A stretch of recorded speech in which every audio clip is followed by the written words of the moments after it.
The night Timothy Freeman's life changed forever began with a thunderous crash that shook his rural home to its foundations. Bolting upright in bed, the 28-year-old software engineer's first thought was of his prized rose bushes. He'd spent years cultivating those flowers, and now something had destroyed them. But as he stumbled to his window, rubbing sleep from his eyes, he realized his ruined garden was the least of his worries.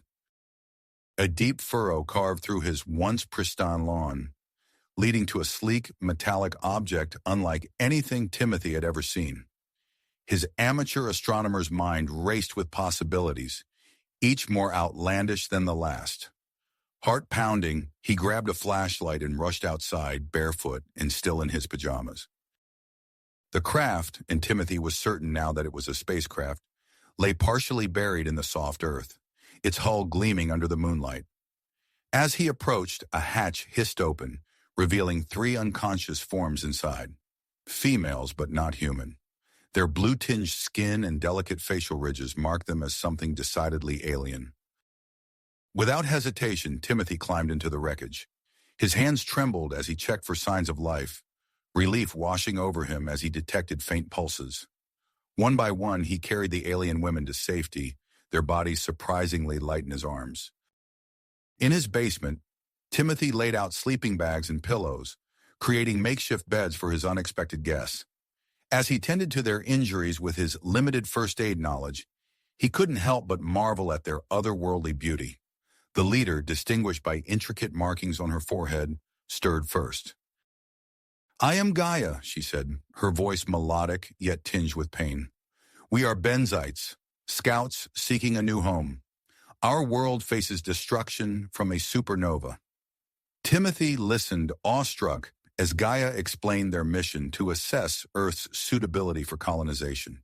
He learned of their advanced technology, faster-than-light travel, energy weapons, and realized the magnitude of what had quite literally landed in his lap. As dawn broke, Timothy's mind raced with the implications. He had to keep the Benites hidden. If Earth's governments discovered them, the response would likely be hostile. Yet he couldn't ignore the potential benefits of their advanced technology, nor the threat they might pose. His thoughts were interrupted by strange behavior from his guests. Gaia and her companions became agitated, their skin flushed and temperatures rising.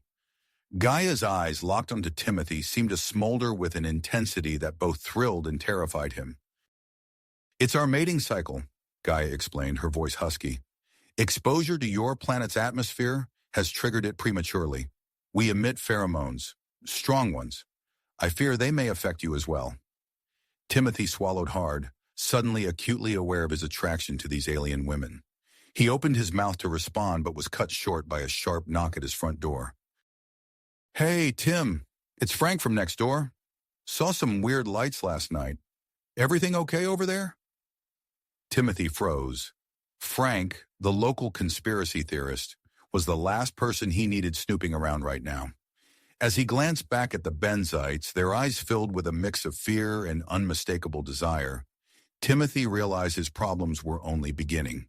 He had to protect Earth, hide the aliens, manage their biological urges, and throw Frank off the scent, all while fighting his own growing attraction to these beautiful extraterrestrial visitors.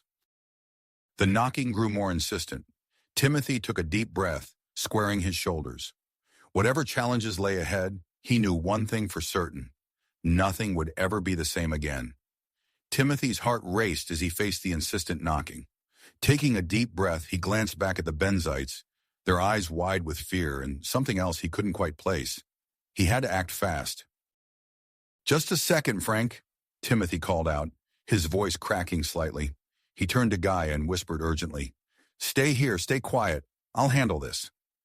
As he made his way to the front door, Timothy's mind whirled. The situation was spiraling out of control. He needed help, and he knew exactly who to call. But first, he had to deal with Frank. Timothy opened the door, positioning himself to block any view of the interior. "Hey, Frank," he said, forcing a casual tone. "What's up?" Frank's eyes narrowed suspiciously. "Lights, Tim. Strange lights. You see anything?" "Oh, that," Timothy laughed nervously. "Just some, Testing some new software. Work stuff. Nothing to worry about. Frank didn't look convinced, but he nodded slowly. Right. Well, keep an eye out, yeah? Never know what might be out there. As soon as Frank left, Timothy rushed back to the basement. The Benites' condition had noticeably worsened. Their blue skin was flushed, and Gaia's tentacle-like hair writhed with increased agitation. Timothy, Gaia said, her voice strained.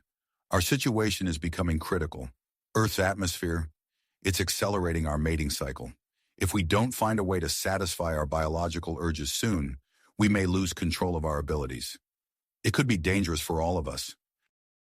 Timothy swallowed hard, his mouth suddenly dry. I understand. Look, I'm going to call for help. A friend of mine, Dr. Marcus Brown, he's a xenobiologist. If anyone can help us, it's him. As Timothy dialed Marcus's number, he began pacing the basement. The phone rang several times before a groggy voice answered. Tim? It's 3 a.m. What's going on? Marcus, I need you to come over. Now. It's about your field of expertise. I can't explain over the phone, but it's urgent. There was a pause on the other end. Tim, are you in some kind of trouble? No, not exactly, just, please, Marcus, I need your help. After a moment, Marcus sighed. All right, I'm on my way. This better be good, Tim. While waiting for Marcus to arrive, Timothy decided to create a makeshift containment area in the basement. He gathered sheets, blankets, and anything else he could use to section off a part of the room. As he worked, Gaia approached him. Her proximity sent a jolt through Timothy's body, and he suddenly became acutely aware of a sweet, intoxicating scent emanating from her. Timothy, Gaia said, her voice husky, I want to help, but our pheromones, they're getting stronger. It's affecting you, isn't it? Timothy nodded, unable to speak. His heart was pounding, and he felt a warmth spreading through his body that had nothing to do with physical exertion. Just then, the doorbell rang. Timothy jumped, startled out of his trance-like state. That must be Marcus, he said, his voice hoarse. Stay here, please. I'll bring him down. Timothy rushed to the door, relief washing over him as he saw Marcus's concerned face. Thank God you're here, Timothy said, pulling his friend inside. Marcus's eyes widened as he took in Timothy's disheveled appearance. Tim, what's going on? Are you feeling all right? I'm fine, Timothy said quickly. It's just, look, I need you to promise me you won't freak out. What I'm about to show you, it's going to change everything. Marcus nodded slowly, his scientific curiosity piqued. All right, I promise. Show me. Timothy led Marcus to the basement door. As they descended the stairs, the sweet scent grew stronger. Marcus sniffed the air, his brow furrowing in confusion. Tim, what is that smell? It's intoxicating. Timothy took a deep breath. Marcus, meet Gaia, Lyra, and Zara. They're Benites, and they need our help. Marcus froze at the bottom of the stairs, his jaw dropping as he took in the scene before him. The three alien women stood in the makeshift containment area, their blue skin glistening with a faint, otherworldly glow. My God, Marcus whispered, this is incredible. Tim, how did you...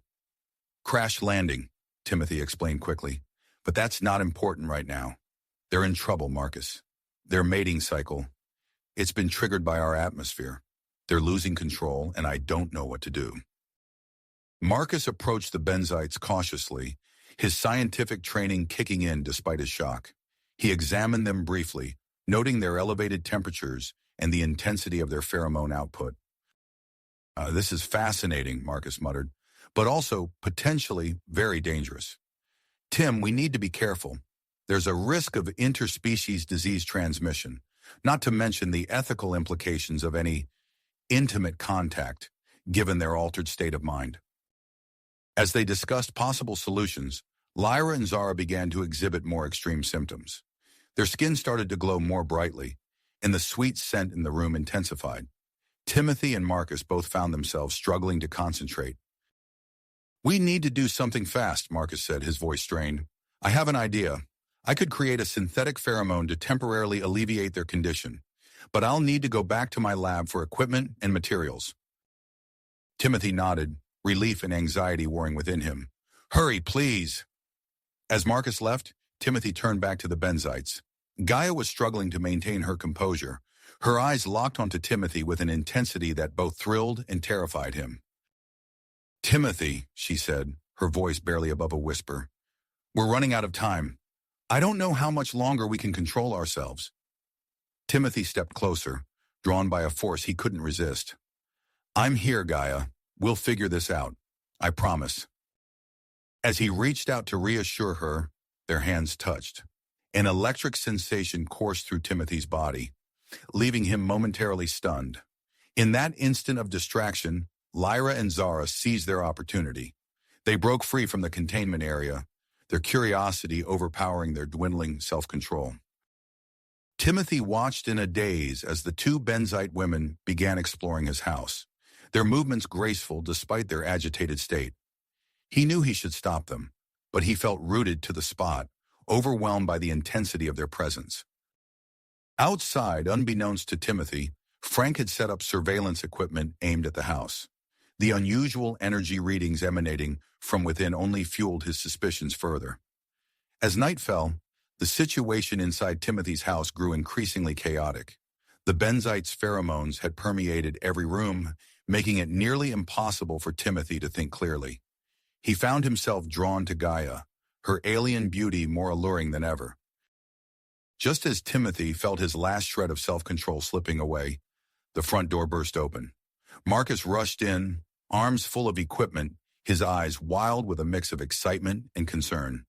Tim, he called out, I've got everything we need, but we have to act fast. Where are the Benites? Timothy struggled to focus, gesturing vaguely around the house. Everywhere, he managed to say. Marcus, hurry. I don't know how much longer I can... Marcus nodded grimly, setting up his equipment with practiced efficiency. Hold on, Tim. Just a little longer. We're going to save them. And you. As Marcus worked feverishly to synthesize the pheromone treatment, Timothy fought against the overwhelming urge to give in to the Benites' allure. The fate of interspecies relations and potentially Earth's future hung in the balance, and it all depended on Marcus's scientific expertise and Timothy's rapidly fading willpower. Willpower. Just as Timothy felt himself slipping into a haze of alien pheromones, a loud crash from the kitchen jolted him back to reality. Marcus! Timothy called out, stumbling towards the source of the noise. He found his friends surrounded by scattered beakers and vials, the scientist's usually steady hands trembling as he tried to continue his work. Tim, I can't focus, Marcus said, his voice strained. The pheromones, they're affecting me too. I've made 3 mistakes in the last 5 minutes alone. Timothy's heart sank as he realized the gravity of their situation. He turned to see Gaia approaching, her blue skin now pulsating with a soft, mesmerizing glow. The sight sent a wave of desire through him, but he gritted his teeth and forced himself to concentrate. Gaia, we need your help, Timothy said, his voice hoarse. Can you tell us anything about your biology that might help Marcus create this treatment? Gaia nodded, her movements graceful, despite her obvious discomfort. Our endocrine system is regulated by a trinary hormone complex, she began, her melodic voice sending shivers down Timothy's spine. The pheromones are produced by... Suddenly, a loud pop echoed through the house, followed by the whine of dying electronics. The kitchen lights flickered and went out, plunging them into darkness broken only by the ethereal glow of the Benite's skin. What's happening? Marcus asked, panic edging into his voice. Timothy fumbled for his phone, intending to use its flashlight, but found it unresponsive. I think it's Lyra and Zara, he said, remembering the other 2 aliens. Their condition must be affecting the electronics somehow. As if on cue, a soft humming filled the air, and small objects around the kitchen began to levitate. Salt shakers, utensils, and even Marcus's smaller pieces of equipment rose into the air, orbiting around them in a dizzying dance. Fascinating, Marcus whispered, momentarily forgetting his work as he watched the display. The energy they're emitting must be creating localized gravitational anomalies. Timothy shook his head, trying to clear the fog of alien pheromones from his mind. We can study it later, Marcus. Right now, we need to focus on that treatment. A sharp knock at the front door made them all freeze. "Tim, you in there?" Frank's voice called out, muffled but unmistakable. "What's going on? The whole street's lit up like a Christmas tree." Timothy's blood ran cold. He peeked through the kitchen window and saw a small crowd gathering on the street, pointing and murmuring at the strange lights emanating from his house. "We're running out of time," Timothy hissed to Marcus. "Can you finish the treatment?" Marcus looked at his scattered equipment, his expression grim. I don't know, Tim. Even if I could focus, I'm missing crucial components. The synthesis is incomplete." Desperation clawed at Timothy's chest. He looked at Gaia, her alien beauty both alluring and terrifying in the pulsating light of her bioluminescence. An idea, reckless and potentially dangerous, formed in his mind. "What if we combine what you've made with human pheromones?" Timothy suggested, the words tumbling out before he could second-guess himself. "Could that stabilize them long enough for us to figure out a more permanent solution?" Marcus's eyes widened. That's incredibly risky, Tim. We have no idea how human biochemistry will interact with theirs. It could make things worse, or even cause irreversible changes to their biology. Another loud knock, accompanied by the sound of multiple voices outside, punctuated the gravity of their situation. They were out of options and out of time. Gaia stepped forward, her eyes locked on Timothy's. "We trust you," she said softly. "Whatever you decide, we will accept the consequences." Timothy took a deep breath, the weight of the decision pressing down on him. The fate of these alien visitors, and potentially the future of human-alien relations, rested in his hands. With a nod to Marcus, he made his choice. "Do it," Timothy said firmly. "Use the human pheromones. It's our only chance."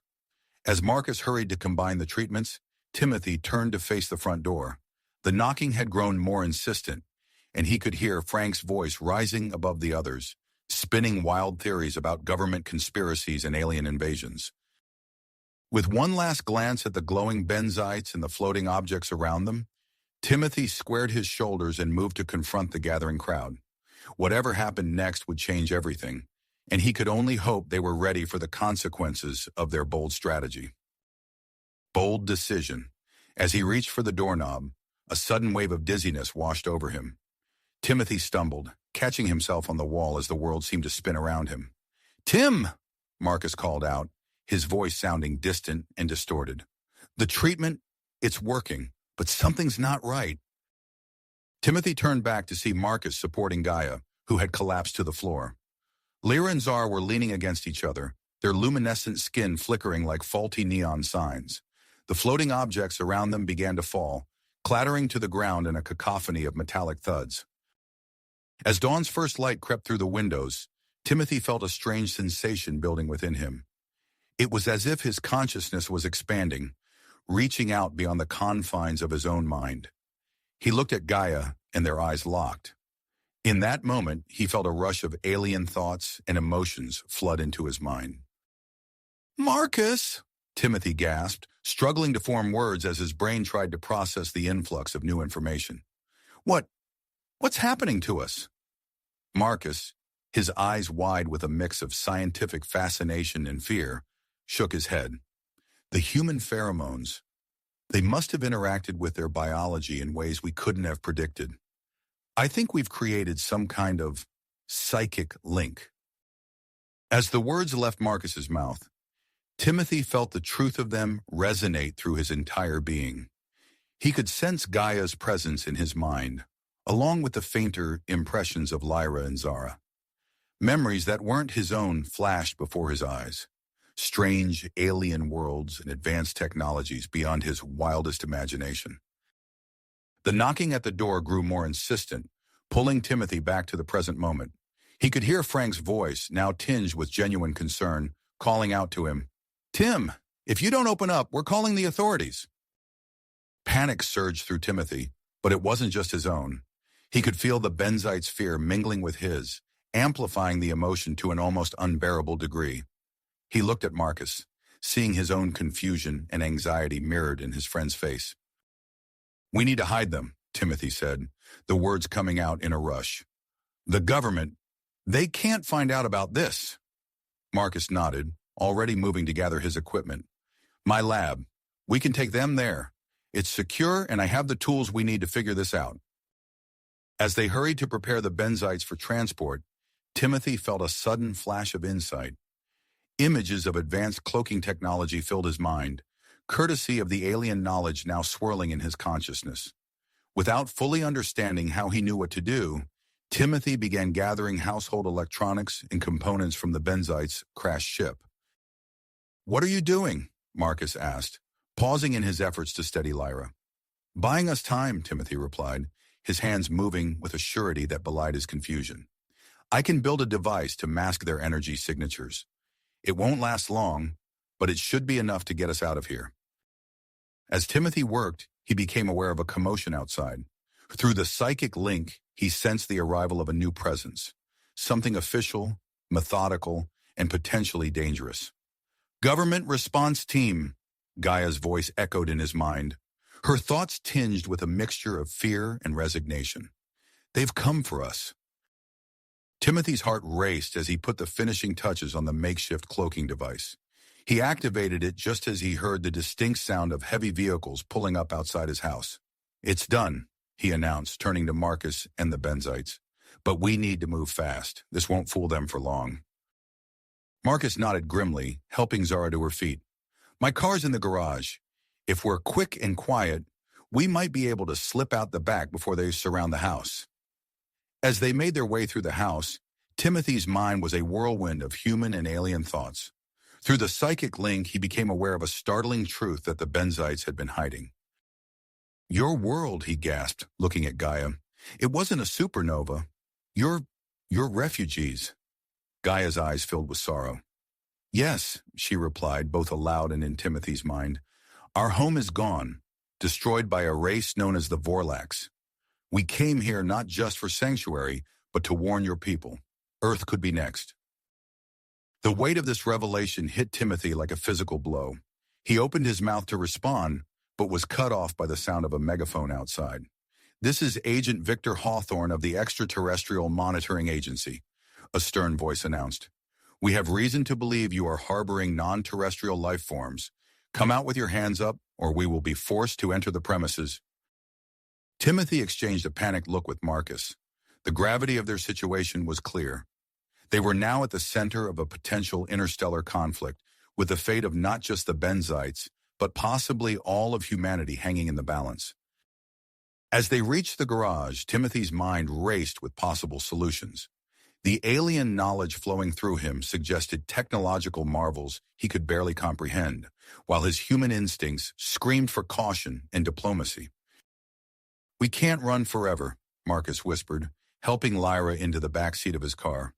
"Sooner or later, we'll have to face them." Timothy nodded, his commitment strengthening as he felt the combined dedication of the Benites flowing through the psychic link. "You're right," he said, climbing into the passenger seat. "But first we need to understand exactly what we're dealing with. And for that, we need time."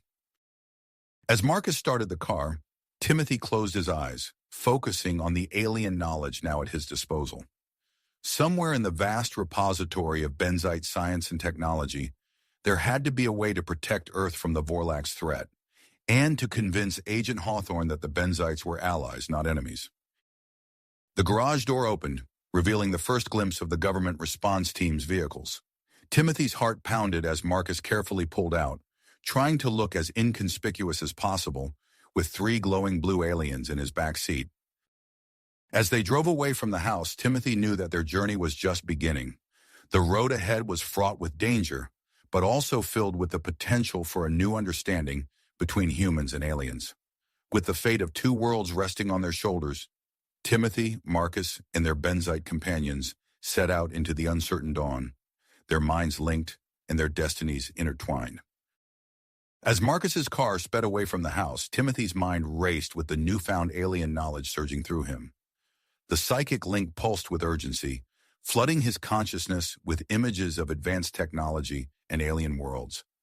He glanced back at the Benites, their luminescent skin casting an eerie glow in the pre-dawn light. Suddenly, a familiar voice crackled over the car's radio. "This is Agent Victor Hawthorne of the Extraterrestrial Monitoring Agency. All units, converge on the target vehicle. Do not let them escape." Marcus's fingers tightened on the steering wheel. "They're on to us, Tim. What do we do?" Timothy's hand moved instinctively to his pocket, where he'd stashed the makeshift device he'd constructed earlier. An idea formed in his mind, crystallizing with startling clarity thanks to the alien knowledge now at his disposal. "I have a plan," Timothy said, his voice steady despite the adrenaline coursing through his veins. "But it's risky. Marcus, I need you to get us as close to the house as possible without being seen." Marcus nodded grimly, making a sharp turn down a side street. As they approached Timothy's neighborhood, the sounds of sirens and shouting grew louder.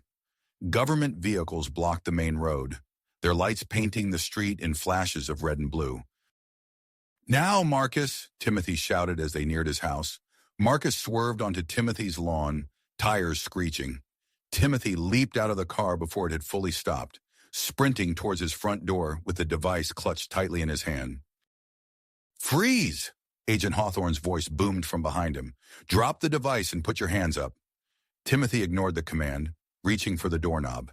He could hear the sound of weapons being readied behind him. Time seemed to slow as he twisted the handle, pushed the door open, and activated the device. A wave of electromagnetic energy pulsed outward, washing over the government agents and their equipment. Radios crackled and died. Vehicle engines sputtered and stalled, and night vision goggles flickered out, leaving the agents momentarily blind in the pre-dawn darkness. But the pulse had an unexpected effect on the Benites. Gaia, Lyra, and Zara cried out in unison, their bodies glowing even brighter than before. Timothy felt the psychic link intensify exponentially, his mind suddenly awash with an overwhelming flood of alien knowledge and sensations. Through the haze of information, Timothy spotted Dr. Brown's equipment scattered on the kitchen floor. With newfound understanding, he quickly gathered components and began modifying the hybrid pheromone treatment. "Gaia," he called out, his voice strained. "I need you here. Now." The Benite stumbled into the house, her luminescent skin pulsating wildly. Timothy administered the improved solution, his hands moving with a surety that belied the chaos of his thoughts. Within moments, Gaia's glow began to fade, her features settling into a more human-like appearance. Timothy repeated the process with Lyra and Zara, working quickly as he heard the government agents regrouping outside. As the last traces of bioluminescence faded from the Benite's skin, Timothy turned his attention to the scattered parts of their crashed ship. With lightning speed, he assembled a crude translation device, his mind processing alien engineering concepts faster than he could fully comprehend them. Just as he activated the device, the front door burst open. Agent Hawthorne stormed in, flanked by a team of armed agents, their weapons trained on Timothy and the now human-looking Benites. "Don't move!" Hawthorne barked, his eyes darting between the group. "Where are the aliens?" Timothy held up his hand slowly, the translation device clutched in one palm. "Agent Hawthorne," he said, his voice calm despite the pounding of his heart. "There's something you need to know. These aren't just aliens. They're refugees, and Earth is in danger." Hawthorne's eyes narrowed, his weapon unwavering. "Explain. Quickly." Timothy nodded to Gaia, who stepped forward and spoke into the translation device. Her words emerged in clear English, tinged with an otherworldly accent. "We are Benites fleeing from a race known as the Vorlax," Gaia explained. "They destroyed our world, and now they've set their sights on Earth. We came to warn you and offer our help." Hawthorne's skepticism was evident, but before he could respond, a high-pitched whine filled the air. The agents looked up in alarm as a sleek, menacing ship materialized in the sky above Timothy's house. "Vorlax scout ship," Gaia whispered, her voice filled with dread. Hawthorne's demeanor changed instantly. He lowered his weapon and began barking orders into his miraculously functioning radio. "This is Agent Hawthorne. We have a Code Omega situation. Initiate immediate evacuation of the area and call for military backup." As chaos erupted outside, Hawthorne turned back to Timothy and the Benites. "You're coming with us, now." They were quickly ushered into a sleek government vehicle. As they sped away from the house, Timothy caught sight of Frank in his rearview mirror, following them in his beat-up sedan. "What about the civilian?" one of the agents asked, noticing Frank's pursuit. Hawthorne glanced back and shook his head. "We don't have time to deal with him now. Our priority is getting to a secure location." As they raced through the empty streets, the Vorlax ship began emitting a pulsating energy signature that made the hair on Timothy's arms stand on end. "They're preparing to attack," Gaia said, her voice tight with fear. Timothy's mind raced, alien knowledge mixing with human ingenuity. "Agent Hawthorne," he said urgently, "I have an idea, but we need to get to a military research facility, fast." Hawthorne studied Timothy for a moment, then nodded to the driver. "Change of plans. We're heading to Site Omega." As the vehicle accelerated, Timothy felt the psychic link with Gaia intensify once more. Their eyes met, and a spark of something more than just alien knowledge passed between them. Despite the dire circumstances, Timothy felt a flutter in his chest that had nothing to do with fear. The sky began to lighten as dawn approached, revealing multiple Vorlax ships entering the atmosphere. They were heading towards major cities, their intentions clear. "We don't have much time," Dr. Brown said, breaking the tense silence. "I need to continue working on the pheromone treatment. If we survive this, we'll need a long-term solution for the Benites." Timothy nodded, his mind already racing with possibilities. As the military facility came into view, he steeled himself for the challenges ahead. The fate of two worlds now rested on their shoulders, and failure was not an option. The world as they knew it was about to change forever. As they approached the military research facility, Timothy felt a surge of nervous energy coursing through his body. The psychic link with the Benites hummed with anticipation, their collective anxiety palpable in the cramped vehicle. Agent Hawthorne's radio crackled to life. "Site Omega, this is Agent Hawthorne. We have a code Omega situation, requesting immediate clearance for entry." The response was instantaneous. "Clearance granted, Agent Hawthorne. Proceed to the main entrance." The sleek government vehicle sped through the opening gates, coming to a stop in front of an imposing concrete structure. Armed guards flanked the entrance, their expressions tense and alert. As they exited the vehicle, Timothy caught sight of Frank's beat-up sedan pulling up to the gate. The guards moved to intercept him, but Timothy's attention was quickly diverted as they were ushered inside. The interior of the facility was a stark contrast to its exterior. Pristine white corridors stretched before them, filled with the hum of advanced machinery and the hurried footsteps of personnel rushing to their stations. A tall, broad-shouldered man in a crisp military uniform approached them, his piercing stare taking in the group with a mix of curiosity and suspicion. "I'm General Marcus Steele," he announced, his voice carrying the weight of authority. "Agent Hawthorne, report." As Hawthorne began briefing the general on the situation, Timothy's eyes darted around the room, taking in the array of advanced technology. His mind, now augmented by Benzite knowledge, began to process the possibilities. "Sir," Timothy interrupted, unable to contain himself, "I believe I can help." General Steele's eyebrows rose. "And you are?" "Timothy Carter, sir. I've established a psychic link with the Benites. I can interface with their technology." Skepticism flashed across the general's face. "Is that so? Prove it." Without hesitation, Timothy approached a nearby console. His hands moved with uncanny precision, manipulating the controls in ways that seemed to defy human understanding. Within moments, the screen came to life with a complex schematic of Benzite defensive systems. General Steele's eyes widened. "My God," he breathed. "It's true." The room erupted into action. Timothy and Gaia were quickly ushered to a high-security laboratory, while Dr. Brown, Lyra, and Zara were directed to a separate research area. Agent Hawthorne remained with General Steele, coordinating the global response to the impending Vorlax invasion. In the lab, Timothy and Gaia worked in perfect synchronicity, their movements fluid and purposeful. The psychic link between them intensified with their proximity, creating a feedback loop of shared knowledge and emotion.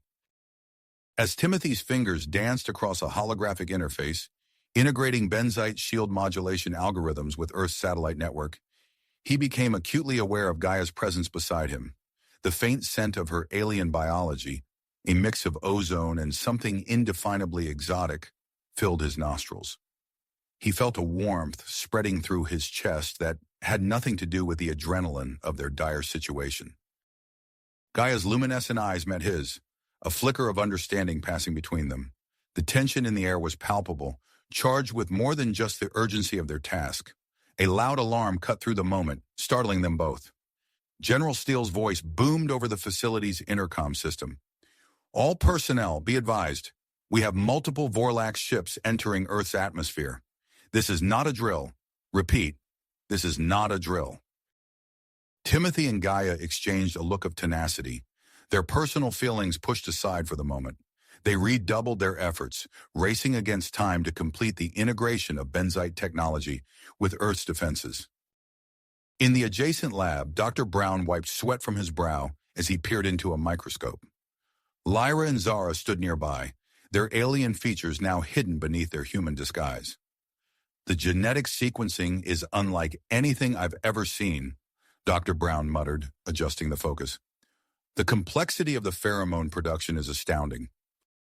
Lyra leaned in, her voice tinged with worry. Can you stabilize it, Doctor? Before he could respond, the room shook violently. The sound of distant explosions filtered through the reinforced walls. General Steele burst into the lab, his face grim. We're out of time. Our conventional weapons are useless against their shields. Carter, please tell me you have something. Timothy nodded, his eyes bright with the fervor of discovery. We do, sir. We've successfully adapted a Benzite energy modulation device to disrupt the Vorlax shield frequencies. We're transmitting the specifications to military units worldwide now. Excellent work, Steele said, a hint of relief in his voice. But we're not out of the woods yet. The Vorlax are advancing on major population centers. We need to... His words were cut off by a deafening explosion that rocked the entire facility. Alarms blared as emergency lights bathed the room in an eerie red glow. Sir! An aide rushed in, his face pale. We have a breach in the perimeter. Someone's infiltrated the facility. Timothy's heart sank as he realized who it must be. Frank, he whispered, meeting Gaia's concerned gaze. As chaos erupted around them, Timothy knew that the real battle was only just beginning. With the fate of two worlds hanging in the balance, he and his unlikely allies would have to navigate not only the external threat of the Vorlax, but also the internal conflicts and unexpected complications that threatened to undermine their efforts. The sound of approaching footsteps echoed down the corridor, growing louder by the second. Timothy tensed, preparing himself for whatever challenge lay ahead, all too aware of the weight of responsibility resting on his shoulders. As Timothy braced himself for the unknown threat approaching, a familiar voice rang out from the corridor. Tim, where are you? You won't believe what I've seen. Frank burst into the room, his eyes wild with excitement and fear. Agent Hawthorne and his team quickly subdued the intruder, pinning him against the wall. Frank, Timothy exclaimed, momentarily distracted from the crisis at hand. How did you get in here? Before Frank could answer, another explosion rocked the facility. General Steele's voice crackled over the intercom. All personnel, initiate emergency protocols. Vorlax forces have breached the outer perimeter. The room erupted into frantic activity. Timothy turned to Gaia, their eyes locking in a moment of shared tenacity. The psychic link between them surged, amplified by the recent pheromone exposure. Suddenly, Timothy's mind was flooded with a torrent of Benzite knowledge, more vivid and comprehensive than ever before. General, Timothy called out, his voice steady despite the chaos around them. I have an idea. We can use the facility's particle accelerator to create a large-scale version of the Benzite energy modulation device. Steele's eyebrows furrowed. Explain. Timothy's words tumbled out rapidly, fueled by the newfound insight coursing through his mind. If we modify the accelerator according to Benzite specifications, we can generate a planet-wide shield. It would neutralize the Vorlax ship's weapons and propulsion systems. Gaia nodded emphatically. It's possible. With our combined knowledge, We can make the necessary adjustments. General Steele studied them for a moment, weighing the audacity of the plan against the dire circumstances. Finally, he nodded. Do it. I'm authorizing Operation Firewall effective immediately. The facility transformed into a hive of activity. Scientists and military personnel scrambled to implement Timothy and Gaia's modifications to the particle accelerator. Dr. Brown and his team, working in a separate lab, made a breakthrough in stabilizing the benzites' pheromone production. We've developed a temporary suppression treatment, Dr. Brown announced, administering the solution to Lyra and Zara. This will allow you to assist without triggering further mating cycles. It's not permanent, but it's a start. As the preparations for Operation Firewall proceeded, Agent Hawthorne approached General Steele with a concerned expression. Sir, we have a situation with the civilian intruder. Frank, now seated in a corner under guard, looked up sheepishly. I may have live-streamed everything to my conspiracy theory network, he admitted. Steele's face darkened. Hawthorne, handle this. We need to shift to controlled disclosure immediately. Outside the facility, the situation grew increasingly dire. Reports flooded in of Vorlax attacks on major cities worldwide. Earth military, now equipped with the modified benzite shield-piercing technology, managed to destroy several Vorlax ships, but they were still overwhelmed by the invaders' superior numbers. Timothy and Gaia worked tirelessly on the particle accelerator modifications. Their efforts were complicated by intermittent power failures caused by Vorlax attacks on the local infrastructure. Each blackout forced them to restart delicate calibrations, adding to the mounting tension. Suddenly, a new alert blared through the facility. Unidentified ship entering Earth's orbit, an aide shouted. To everyone's surprise, a voice crackled over the communication systems. This is Admiral Zorn of the Benzite Fleet. We've come to offer assistance against the Vorlax invasion. A wave of relief washed over the room. The unexpected reinforcement provided a much-needed morale boost and brought additional benzite technology to aid in the fight. As Operation Firewall neared completion, the Vorlax launched a massive assault on the research facility. The compound's defenses strained under the onslaught as Timothy and Gaia raced to activate the planetary shield. Alarms blared throughout the facility. The sound of battle grew closer as the Vorlax breached the outer defenses. Timothy and Gaia stood before the modified particle accelerator, their hands intertwined both physically and psychically. Now or never, Timothy said, his voice tight with tension. They initiated the power-up sequence. The massive machine hummed to life, drawing enormous amounts of energy from the facility's generators. The floor vibrated beneath their feet as the accelerator reached critical velocity. The lab doors burst open. Vorlax troops poured in, their alien weapons trained on the humans and benzites. Timothy and Gaia locked eyes one last time, then slammed their hands down on the activation panel. A blinding pulse of energy erupted from the facility. It expanded rapidly, enveloping the entire planet in seconds. The advancing Vorlax troops froze in place, their weapons and technology suddenly rendered useless. In orbit, the Vorlax fleet drifted helplessly, caught in the grip of the benzite-human hybrid shield.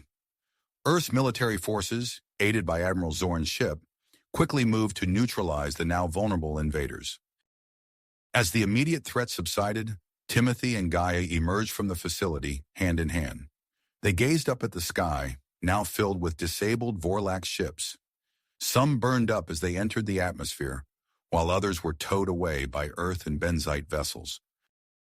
The victory, however, came with unforeseen consequences. Strange atmospheric phenomena painted the sky with vibrant auroras, visible even at the equator. Reports flooded in of widespread technological disruptions across the globe. As humanity celebrated its narrow escape from the Vorlax invasion, Timothy turned to Gaia. The intensity of their shared experience reflected in their eyes. They knew that this was only the beginning. Earth faced a new reality of open alien contact, technological challenges, and the looming threat of future Vorlax attacks. With the immediate danger past, Timothy, Gaia, and their allies now faced the complex task of navigating the aftermath of their actions. The integration of benzite refugees, the rebuilding of Earth's defenses, and the exploration of the human-benzite connection that had proved so crucial, all these challenges lay ahead. As the sun began to set on this unprecedented day in human history, Timothy squeezed Gaia's hand. Together, they took their first steps towards an uncertain but hopeful future. Future. As they turned to face the bustling activity around them, the enormity of what had just transpired began to sink in.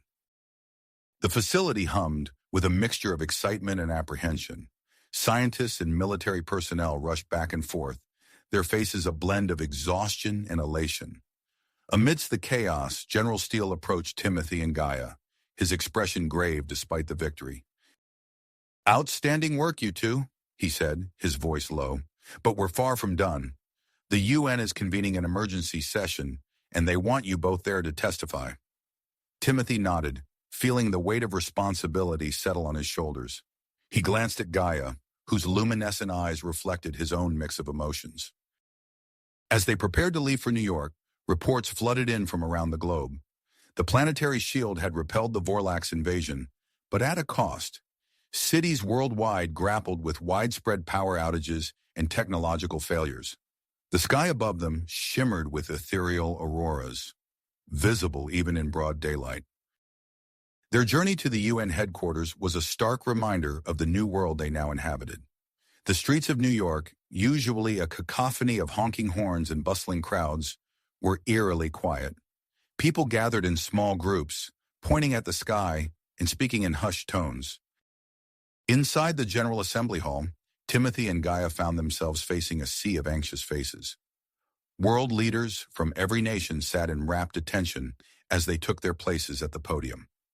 Timothy cleared his throat, his voice echoing through the cavernous room. "Distinguished delegates, what we've experienced is unprecedented in human history. The threat of the Vorlax has been neutralized, but we now face new challenges that will require global cooperation on a scale never before seen." Gaia stepped forward, her alien features causing a ripple of murmurs through the audience. "The Benzite people stand ready to assist humanity in this transition. Our technologies, when combined with human ingenuity, have already proven capable of miraculous feats." As they spoke, Timothy felt the psychic link between them pulse with shared purpose.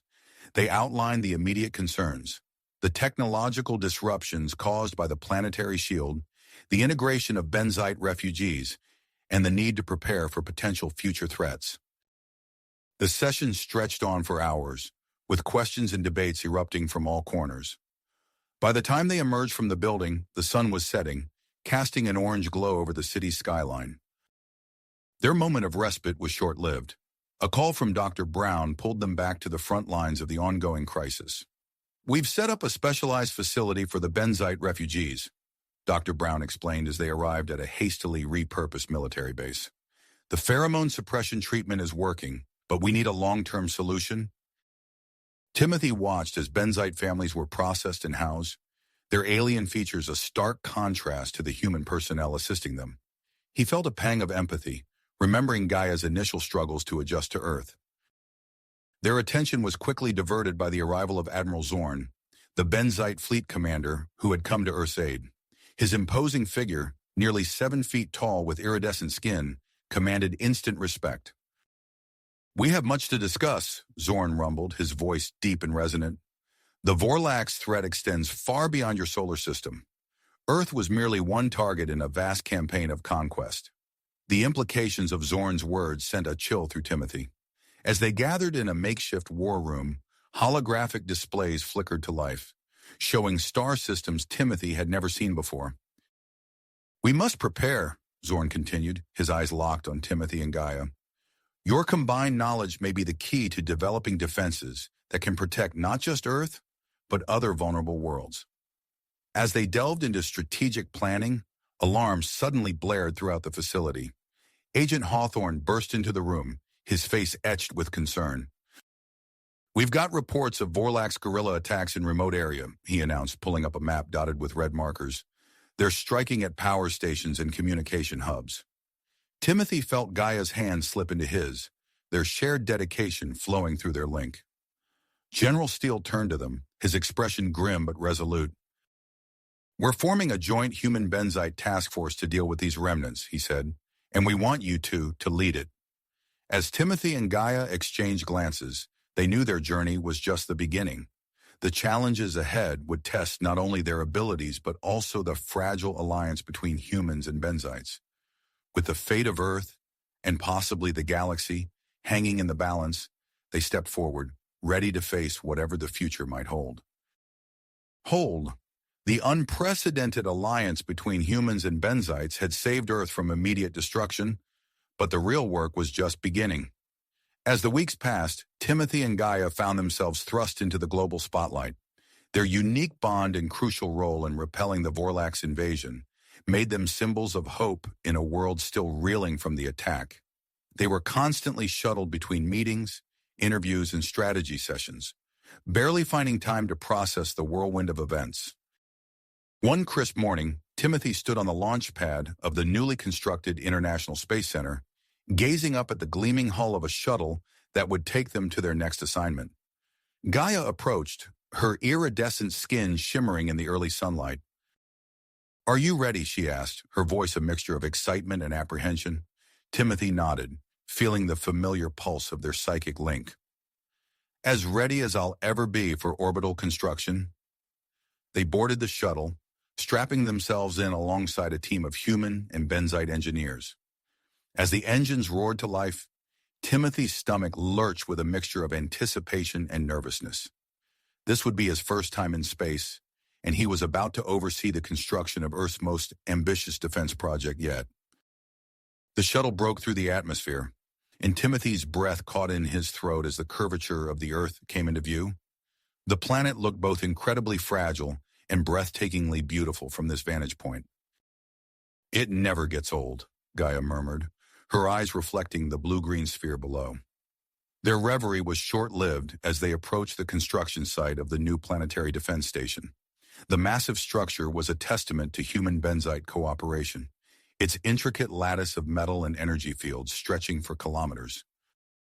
Over the next few days, Timothy found himself adapting to the challenges of zero-gravity work. He fumbled with tools, floated awkwardly, and more than once had to be rescued by Gaia or one of the more experienced crew members. But with each passing hour, he grew more confident in his movements. On the third day of construction, alarms blared through their comms. A section of the station had broken free, tumbling towards Earth at alarming speed. Timothy's heart raced as he realized the debris was on a collision course with a populated area.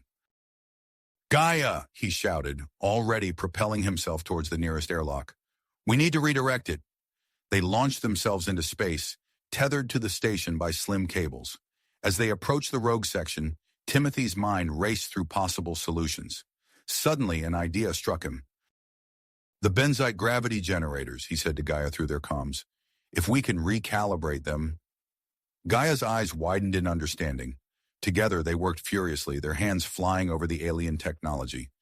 Timothy's enhanced understanding of Benite systems, combined with Gaia's expertise, allowed them to improvise a solution.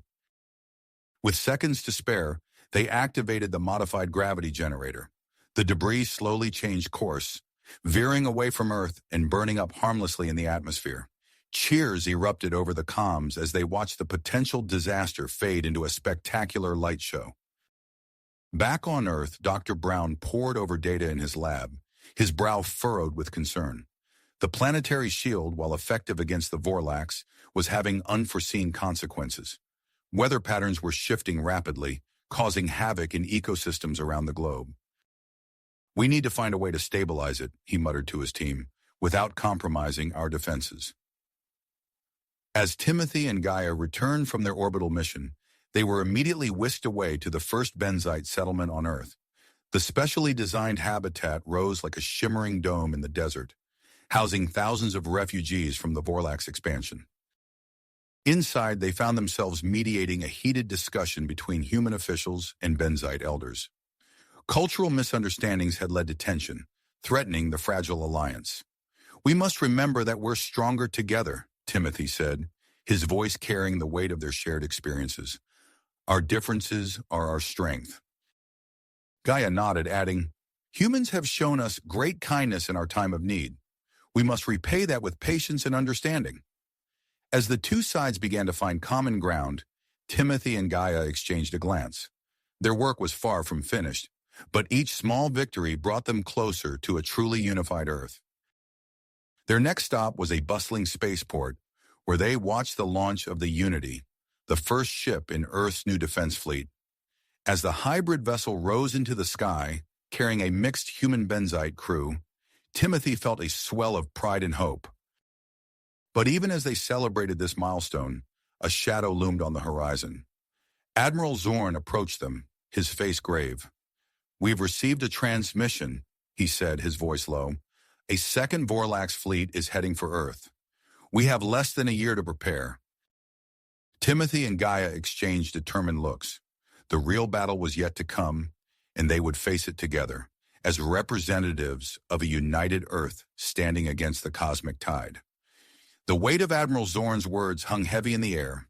Timothy and Gaia exchanged a glance, their shared tenacity palpable through their psychic link.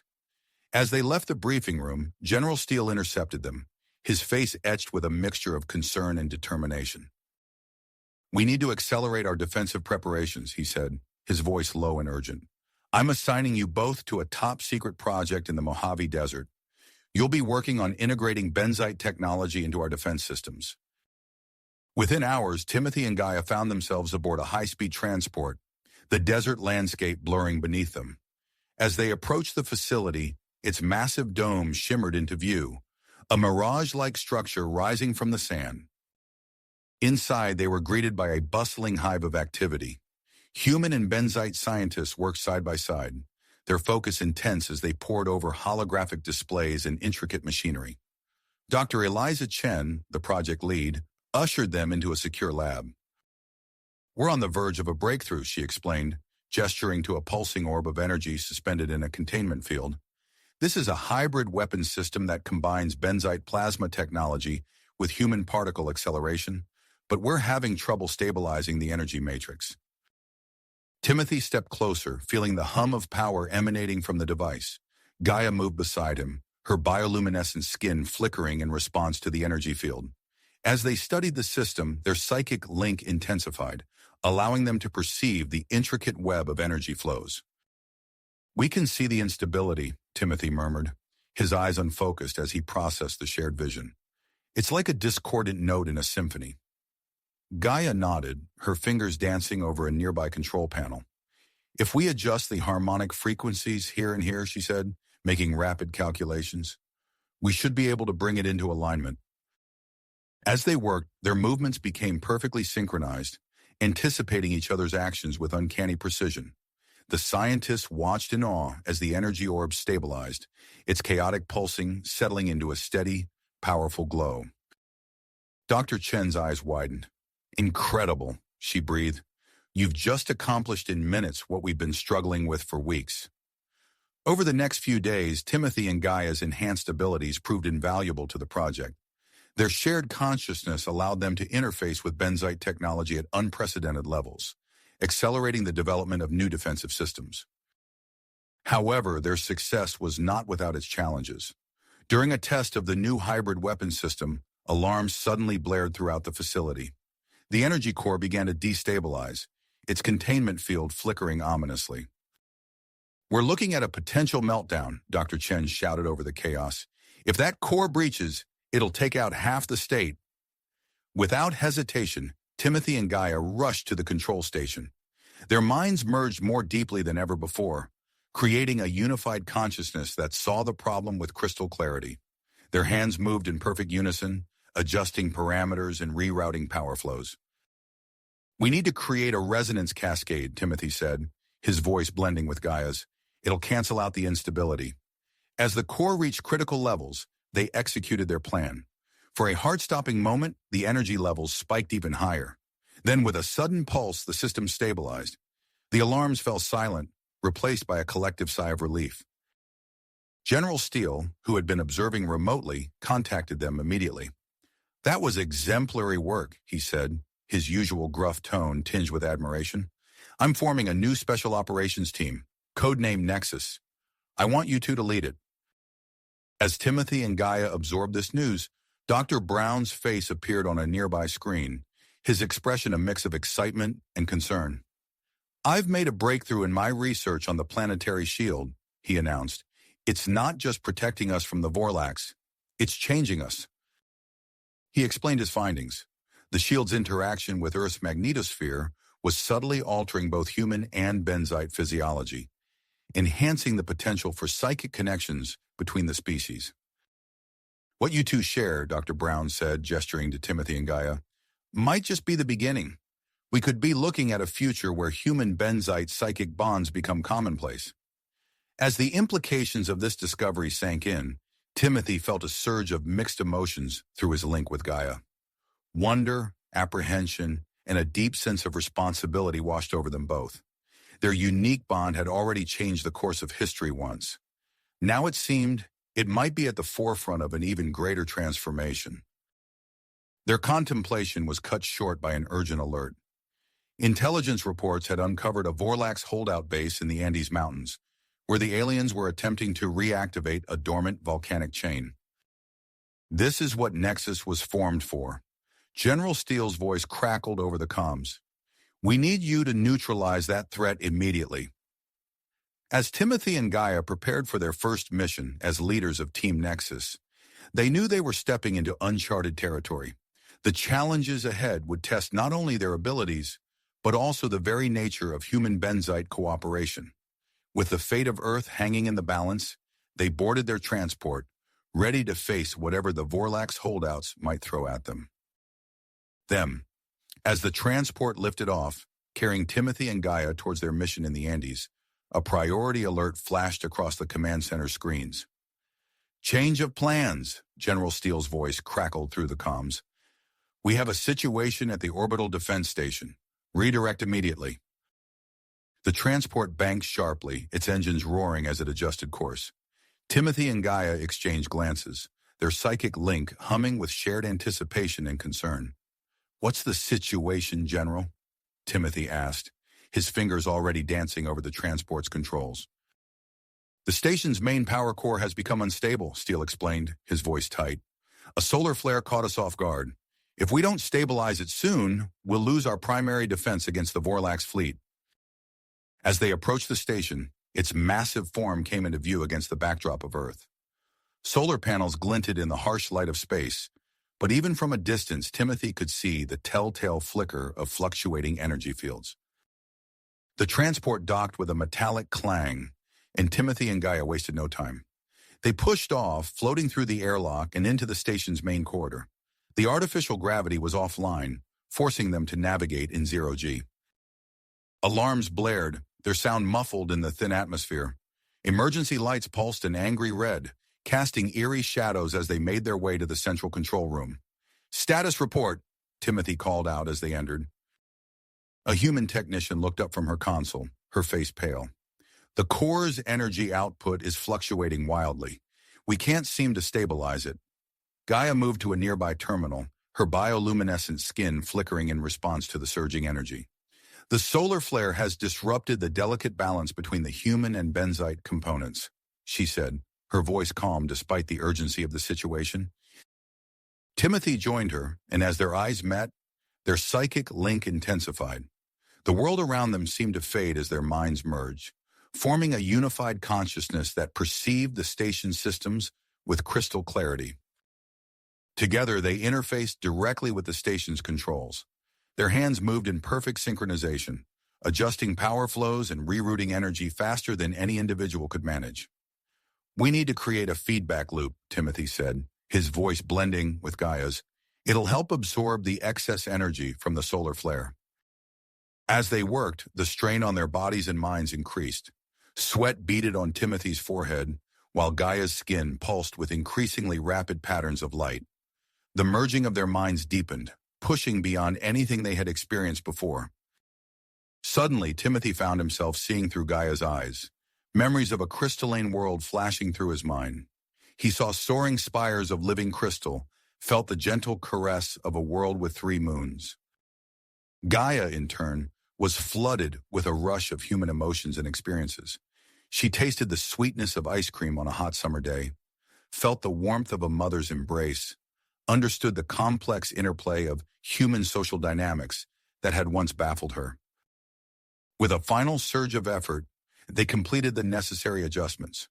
The alarms fell silent, and the emergency lights faded, replaced by the steady glow of normal operations. As the immediate crisis passed, Timothy and Gaia found themselves unable to fully separate. Their minds remained intertwined, thoughts and memories flowing freely between them. "What's happening to us?" Timothy whispered, his voice tinged with awe and a hint of fear. Gaia's response came not in words, but in a flood of emotions and images. Together they marveled at the depth of their connection, even as they struggled to distinguish their individual identities. The sound of approaching footsteps broke through their shared reverie. They turned to see Dr. Chen, the station's chief scientist, approaching with a look of concern and fascination. "That was incredible," she said, studying them intently. "But something's different about you two. Your neural patterns are intertwined." Before they could respond, a priority message flashed across the main screen. General Steele's face appeared, his expression grim. "Outstanding work stabilizing the station," he said, "but we have a new situation. We've received a distress signal from the Mars colony. There's evidence of Vorlax activity on the surface." Timothy and Gaia absorbed this information together, their shared consciousness immediately grasping the implications. "We need you to lead a reconnaissance mission," Steele continued. "We're prepping the Shadow Blade for immediate launch." As the general outlined the mission parameters, Timothy and Gaia found themselves finishing each other's thoughts, their enhanced understanding allowing them to grasp complex strategic elements with unprecedented speed. "We'll be ready," they said in unison, their voices perfectly synchronized. As they made their way to the docking bay where the Shadow Blade waited, Timothy and Gaia grappled with the lingering effects of their mental merger. Timothy found himself instinctively understanding Benite technology that had once been a mystery to him, while Gaia navigated the station's human design sections with newfound ease. The Shadow Blade came into view, its sleek form barely visible against the backdrop of space. As they approached, Timothy felt a surge of mixed emotions from Gaia. Excitement at the prospect of the mission, tinged with a growing warmth towards him that went beyond their professional partnership. He realized with a start that he shared these feelings. Their deepening bond had awakened something new, something that both thrilled and terrified him. As they boarded the experimental ship, Timothy and Gaia exchanged a look laden with unspoken meaning. The complexities of their evolving relationship would have to wait. For now, they had a mission to complete, with the fate of two worlds hanging in the balance. The Shadow Blade's engines hummed to life, its experimental cloaking device shimmering into existence around them. As Earth fell away behind them, Timothy and Gaia focused their shared consciousness on the challenges ahead, ready to face whatever awaited them on the red planet's surface. As Earth fell away behind them, Timothy and Gaia focused their shared consciousness on the challenges ahead, ready to face whatever awaited them on the red planet's dusty plains. The journey to Mars was swift, the Shadow Blade's advanced propulsion system cutting through the void of space with unparalleled efficiency. As they approached the red planet, Timothy and Gaia's merged consciousness stretched out, probing the Martian atmosphere with their enhanced senses. "Something's not right," Timothy said, his voice blending with Gaia's as they spoke in unison. Their hands moved in perfect synchronization across the ship's control panel, bringing up a holographic display of Mars. An unexpected energy signature pulsed on the screen, emanating from a location near the human colony. Their shared mind quickly processed the complex data, revealing a hidden truth that had eluded Earth's long-range scanners. "A Vorlax outpost," Gaia whispered, her bioluminescent skin flickering with patterns of surprise and concern. "They're using advanced cloaking technology." Timothy nodded, feeling the weight of this discovery through their psychic link. "We need to investigate without alerting them to our presence." They guided the Shadow Blade towards a deep canyon near the outpost, using the natural terrain to mask their approach. As they maneuvered the ship, Timothy marveled at how their merged consciousness allowed them to push the experimental technology beyond its design capabilities. The ship responded to their thoughts almost instantaneously, performing maneuvers that would have been impossible for a single pilot. The shadow blade touched down silently on the rusty Martian soil. Timothy and Gaia moved to the ship's rear compartment, where two exosuits waited. These marvels of human benzite engineering incorporated nanomaterials that adapted to the wearer's body, enhancing strength and agility while providing protection from the harsh Martian environment. As they donned the suits, Timothy felt a surge of shared excitement and apprehension through his link with Gaia. The suits came to life, interfacing seamlessly with their merged consciousness. They stepped out onto the Martian surface, the red dust crunching beneath their feet. The stark beauty of the alien landscape stretched out before them, broken only by the distant silhouette of Olympus Mons on the horizon. Their mission to reach the Vorlax outpost was immediately complicated by an unexpected obstacle. A massive dust storm loomed on the horizon, quickly engulfing them in a swirling maelstrom of red particles. "Communication with the Shadow Blade is down," Timothy reported, his voice slightly distorted through the suit's comm system. "Sensors are barely functional." Gaia's response came not in words, but in a surge of calm commitment through their psychic link. Together, they pushed their shared consciousness to its limits, merging their senses to navigate the treacherous terrain. Through the howling wind and impenetrable dust, they pressed on. Timothy found himself perceiving the world through Gaia's unique benzite senses, feeling the subtle variations in the magnetic field that helped guide their path. In turn, Gaia experienced the intuitive human ability to read the landscape, anticipating dangerous pitfalls and unstable ground. As they trudged through the storm, a dark shape loomed before them. They approached cautiously, their enhanced vision piercing through the swirling dust to reveal an abandoned Martian research station. "We should investigate," as Gaia suggested, her thoughts echoing in Timothy's mind. "There might be useful information inside." They entered the airlock, the exosuits automatically adjusting to the pressurized environment. Inside, they found a scene of hastily abandoned research. Holographic displays flickered weakly, showing half-completed analyses of Martian soil samples and atmospheric data. Timothy's attention was drawn to a strange object on a central pedestal. It was a crystalline device, its faceted surface pulsing with a faint, otherworldly light. As he approached, he felt a resonance with their shared psychic energy. "Gaia, are you feeling this?" he asked, reaching out toward the device. The moment his fingers touched the crystal, it flared to life. A holographic map of the solar system burst into existence, filling the room with pinpoints of light. Several locations pulsed with greater intensity, including the position of the hidden Vorlax outpost. "These must be points of strategic importance," Gaia observed, her mind racing with the implications. "Look, there are structures indicated throughout the system that we never knew existed." As they studied the map, a flood of images suddenly overwhelmed their shared consciousness. Visions of a long-lost Martian civilization flashed before their eyes. Towering crystal spires, advanced machinery harnessing the planet's core, and terrifying weapons of unimaginable power. The visions faded, leaving Timothy and Gaia breathless. Their psychic link hummed with newfound energy, the Martian environment seemingly amplifying their connection. "We need to reach that Vorlax outpost," Timothy said, his voice tight with urgency. "Whatever they're doing here, it's connected to this ancient Martian technology.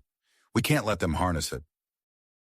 They exited the research station, their merged consciousness now brimming with newfound knowledge and purpose. The dust storm had begun to subside, revealing the stark Martian landscape once more. In the distance, they could make out the faint shimmer of the Vorlax outpost cloaking field. As they approached, the true scale of the Vorlax operation became apparent. The facility was massive, its perimeter guarded by towering energy barriers and heavily armed patrols. Through their enhanced senses, Timothy and Gaia observed Vorlax soldiers using strange, pulsing weapons to excavate a huge underground structure. "That's of Martian origin," Gaia whispered, recognizing the architectural style from their shared visions. They crouched behind a rocky outcropping, formulating a plan to infiltrate the facility. However, before they could act, a piercing alarm shattered the Martian silence. A Vorlax sentry turned in their direction, a psionic detection device in its grasp pulsing rapidly. "We've been made," Timothy growled, his muscles tensing as adrenaline surged through his system. The first wave of Vorlax soldiers crested a nearby hill, their alien weapons charging with an ominous hum. Timothy and Gaia sprang into action, their merged consciousness allowing them to move with perfect coordination. Timothy ducked under a blast of energy, the attack missing him by mere inches. Gaia's exosuit enhanced her natural agility, allowing her to leap impossibly high and land behind a Vorlax soldier. With a swift motion, she disabled its weapon and used the alien's momentum to throw it into its comrades. As they fought their way through the Vorlax forces, Timothy and Gaia's psychic link deepened even further. Their individual consciousness began to blur, merging into a single hybrid entity with enhanced capabilities.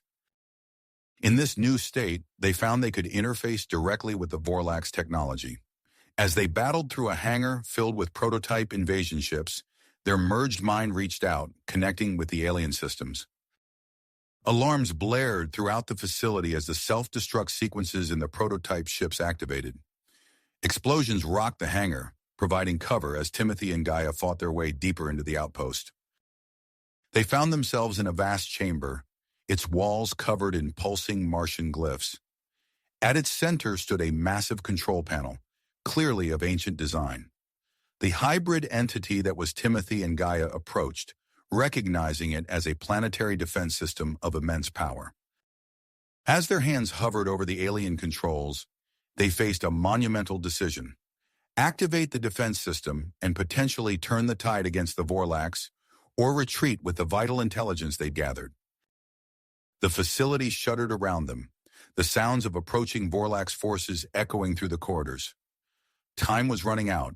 With a shared thought, Timothy and Gaia's merged consciousness reached out to interface with the ancient Martian technology, knowing their next actions could alter the course of the war and the future of human-benzite relations.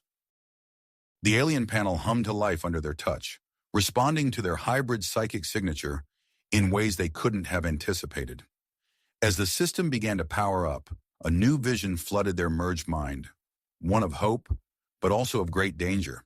They realized that the choice they were making was just the beginning of a journey that would test the limits of their newfound bond and the very fate of two civilizations. Worlds and their alliance. Their hands moved in unison, initiating the activation sequence. The ancient Martian technology responded instantly, recognizing their hybrid psychic signature. Holographic displays burst to life around them, filling the chamber with an eerie, pulsating light. As the system powered up, a low rumble reverberated through the chamber. Timothy and Gaia exchanged a worried glance as the entrance began to seal itself, massive stone slabs sliding into place. "We're being locked in," Timothy said, his voice tight with urgency. Gaia's bioluminescent skin flickered rapidly. "We need to complete the sequence and find a way out before the Vorlax break through." They worked feverishly, their merged consciousness allowing them to decipher the complex alien interface at an unprecedented speed. The ground beneath their feet trembled as long-dormant machinery whirred to life. Suddenly, their shared mind exploded with information. The Martian technology interfaced directly with their enhanced psychic state, granting them momentary access to the collective knowledge of the extinct civilization. Timothy gasped as incomprehensible scientific concepts flooded his mind, while Gaia struggled to process the true purpose of the defense system. "It's not just a weapon," she said, her voice filled with awe. "It's a shield for the entire planet." The chamber shook violently, dust and debris raining down from the ceiling. The sounds of Vorlax weapons fire echoed from beyond the sealed entrance. "Time to go," Timothy said, scanning the room for an escape route.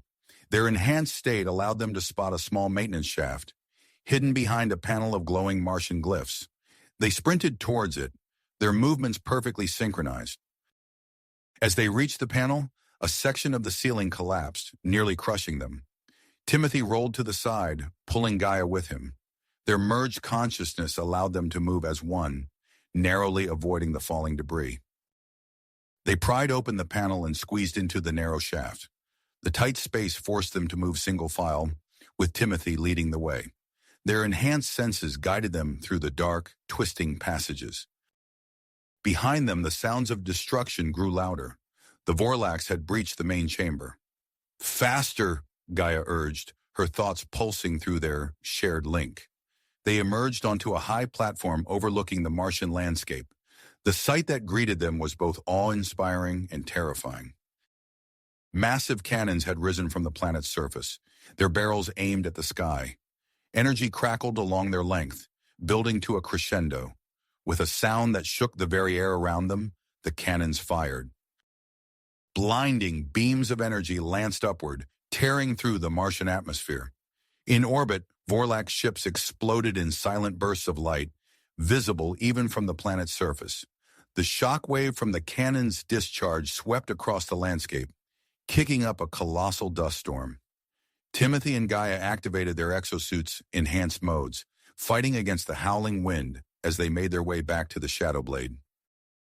Vorlak's soldiers poured out of the facility behind them, their alien weapons charging with an ominous hum. Timothy and Gaia moved in perfect harmony, dodging energy blasts and using the storm as cover. As they ran, Timothy felt a painful pressure building in his mind. Their merged consciousness began to waver, the strain of maintaining it for so long taking its toll. "Gaia," he gasped, "something's wrong with our link."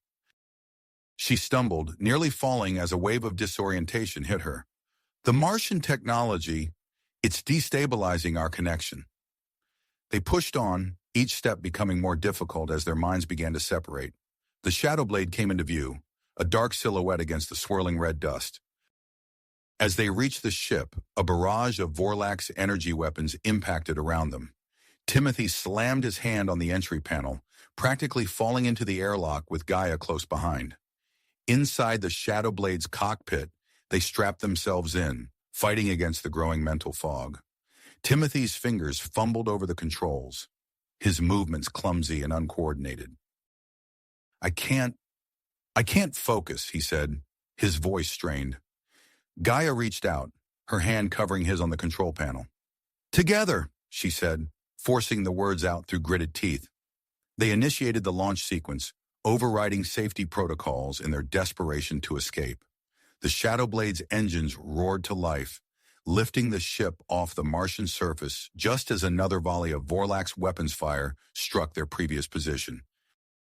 As they broke through the planet's atmosphere, the full might of the Martian defense system became apparent.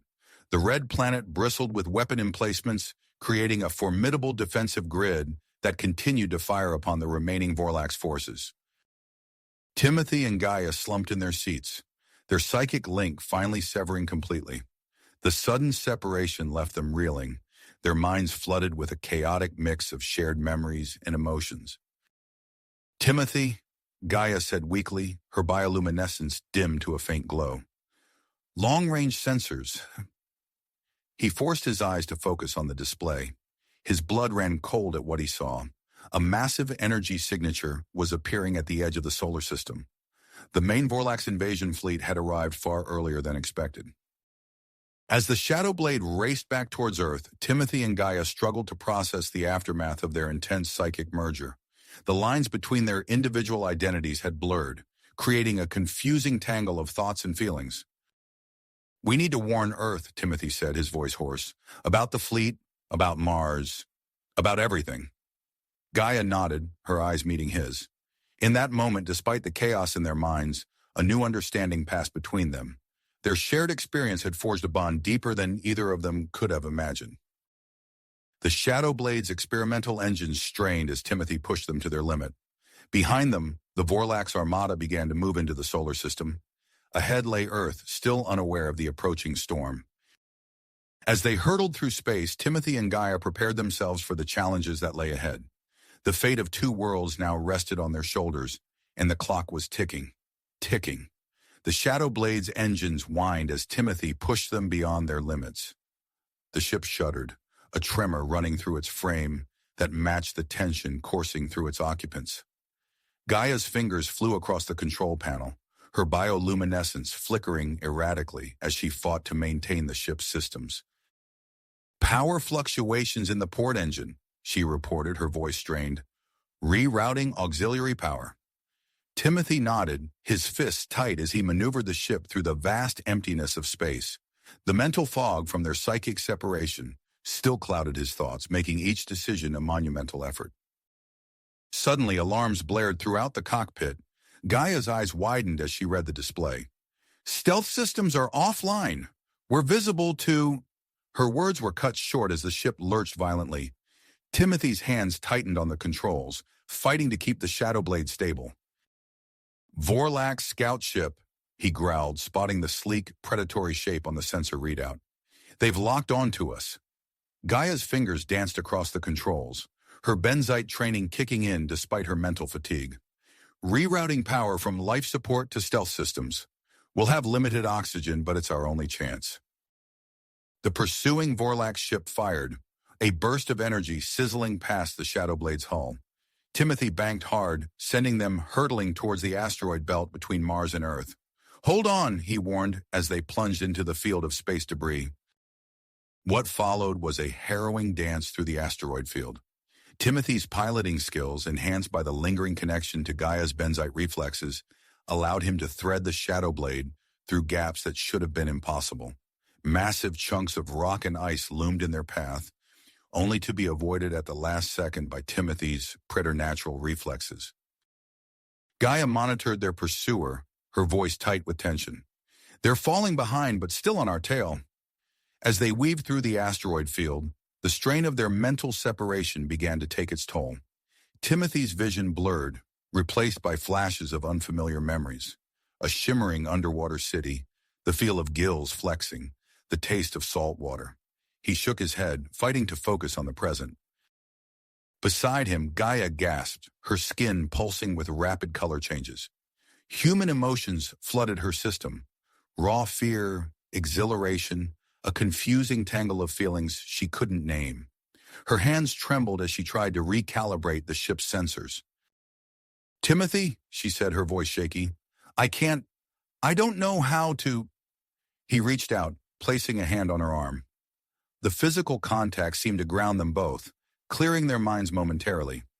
"Together," Timothy said, echoing Gaia's earlier words. "We can do this together." They pushed on, their shared experience allowing them to anticipate each other's actions. Timothy's piloting and Gaia's system management became a seamless dance, the Shadow Blade responding to their combined will. As they approached Earth's orbit, a new alert caught their attention. Gaia frowned, adjusting the communication array. "Distress signal," she reported, "from the International Lunar Base." Timothy's eyes narrowed as he listened to the message. "Vorlax infiltrators. They've taken control of the base." The implications hit them both simultaneously. If the Vorlax used the lunar base's powerful communications array, they could disable Earth's orbital defense network, leaving the planet vulnerable to the approaching armada. "We have to warn Earth about Mars, about the fleet," Timothy said, his voice heavy with the weight of their responsibility. Gaia met his gaze, her eyes reflecting the same conflict he felt.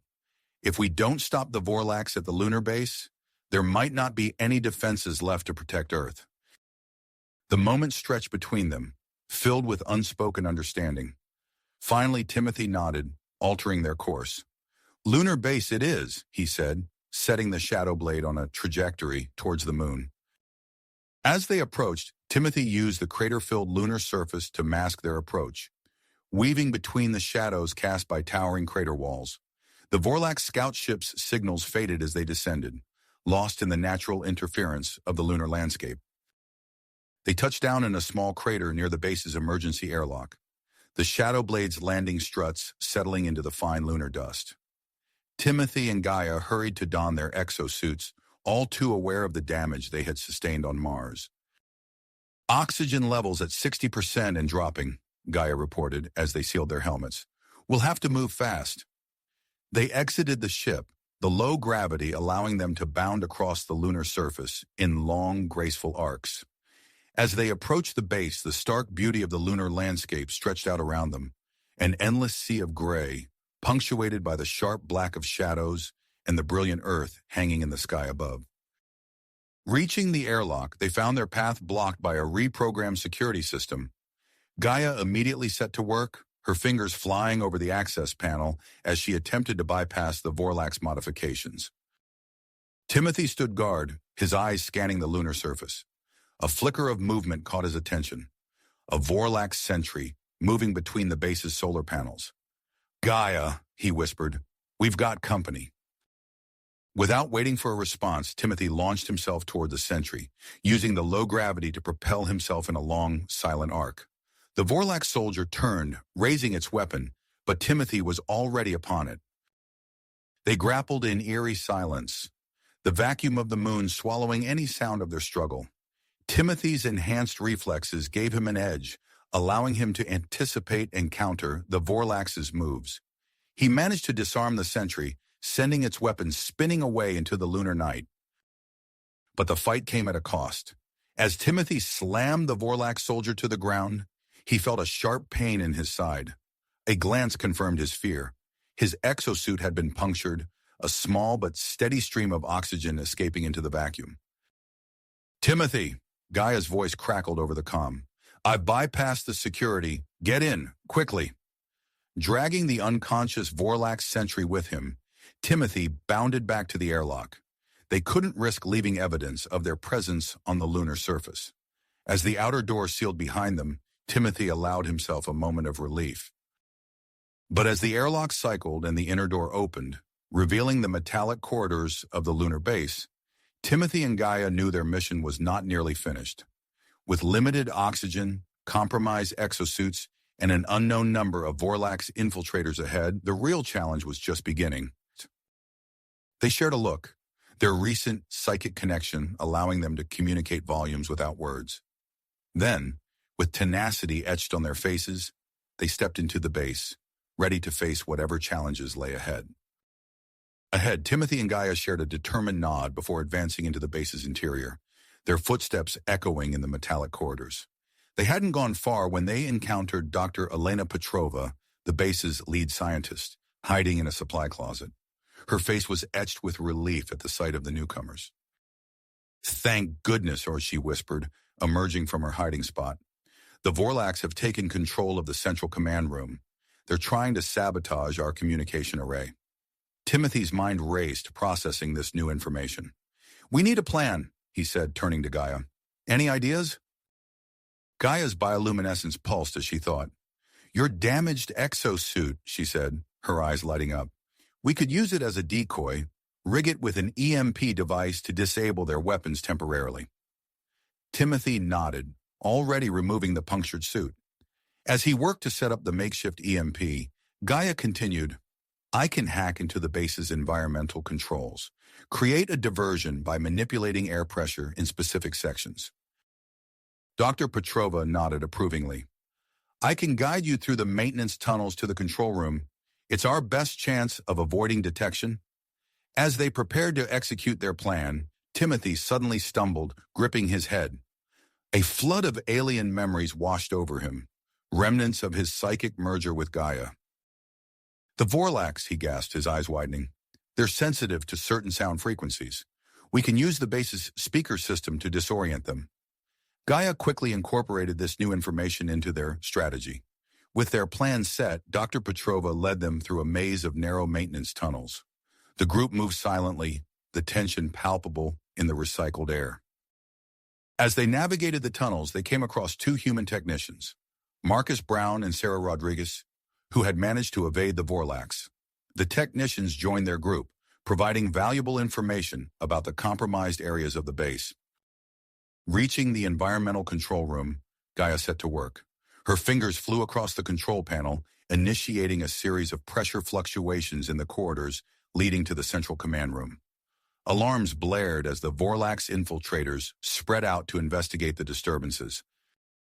Timothy seized the opportunity, planting his rigged exosuit near the entrance to the command room. He set the EMP device on a timer, his heart racing as he rejoined the others. Suddenly, the communication console crackled to life. General Steele's voice filled the room, tight with urgency. "The Vorlax fleet has accelerated its approach. Earth's defenses aren't ready. You must prevent the sabotage of that communication array at all costs. It's critical for coordinating our global defense network."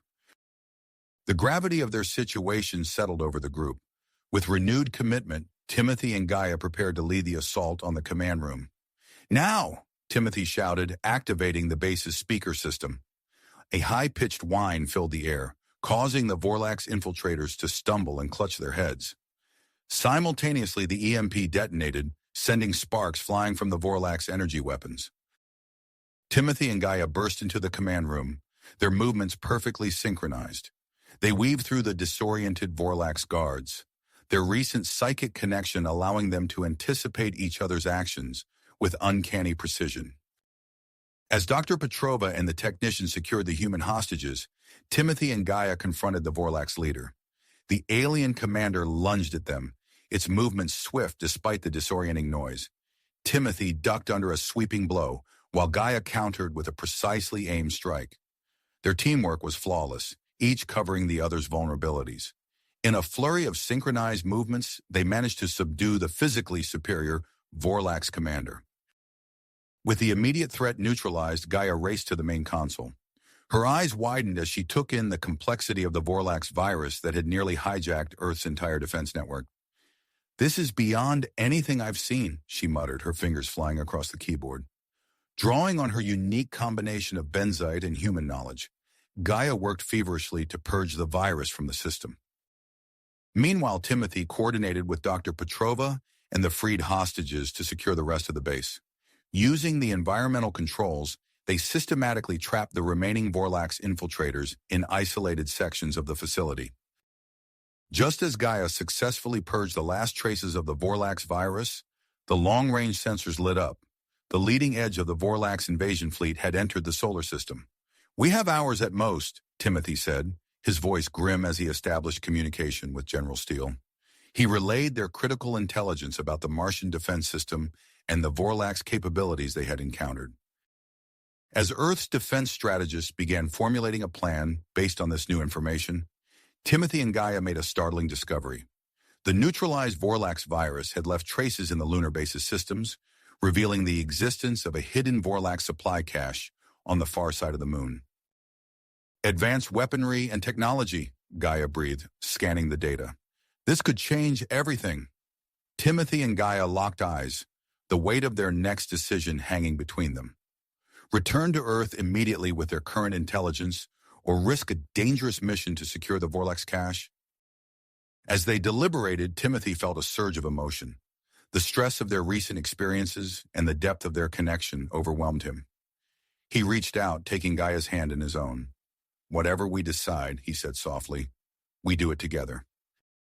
Gaia's bioluminescence pulsed in response, her grip tightening on Timothy's hand.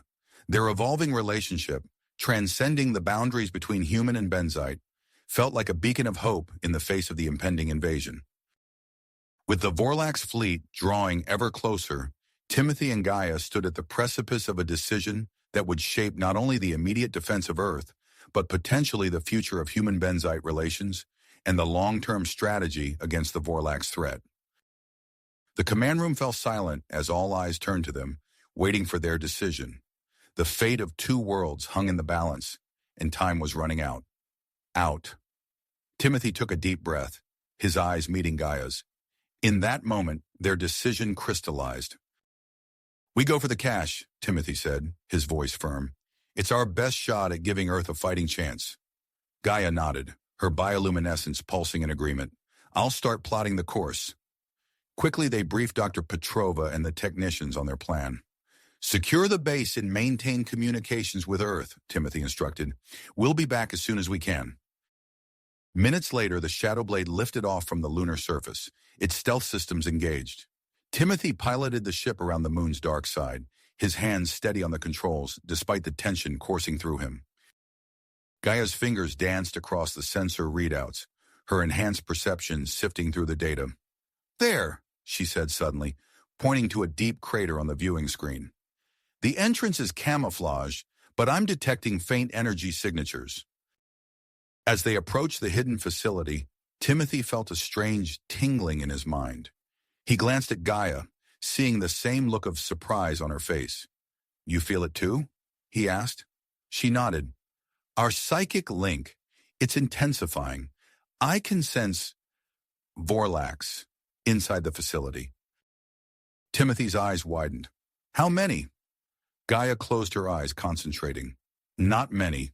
A skeleton crew, perhaps." They used this newfound awareness to their advantage, slipping past the facility's outer defenses with eerie precision. The shadow blade touched down silently in a shadowed alcove near the hidden entrance. Inside the Vorlax cache, Timothy and Gaia moved like ghosts, their movements perfectly synchronized. They found themselves in a vast chamber filled with alien technology beyond their wildest expectations. "Look at this," Gaia whispered, her hand hovering over a shimmering device. "Energy shields, far more advanced than anything we have."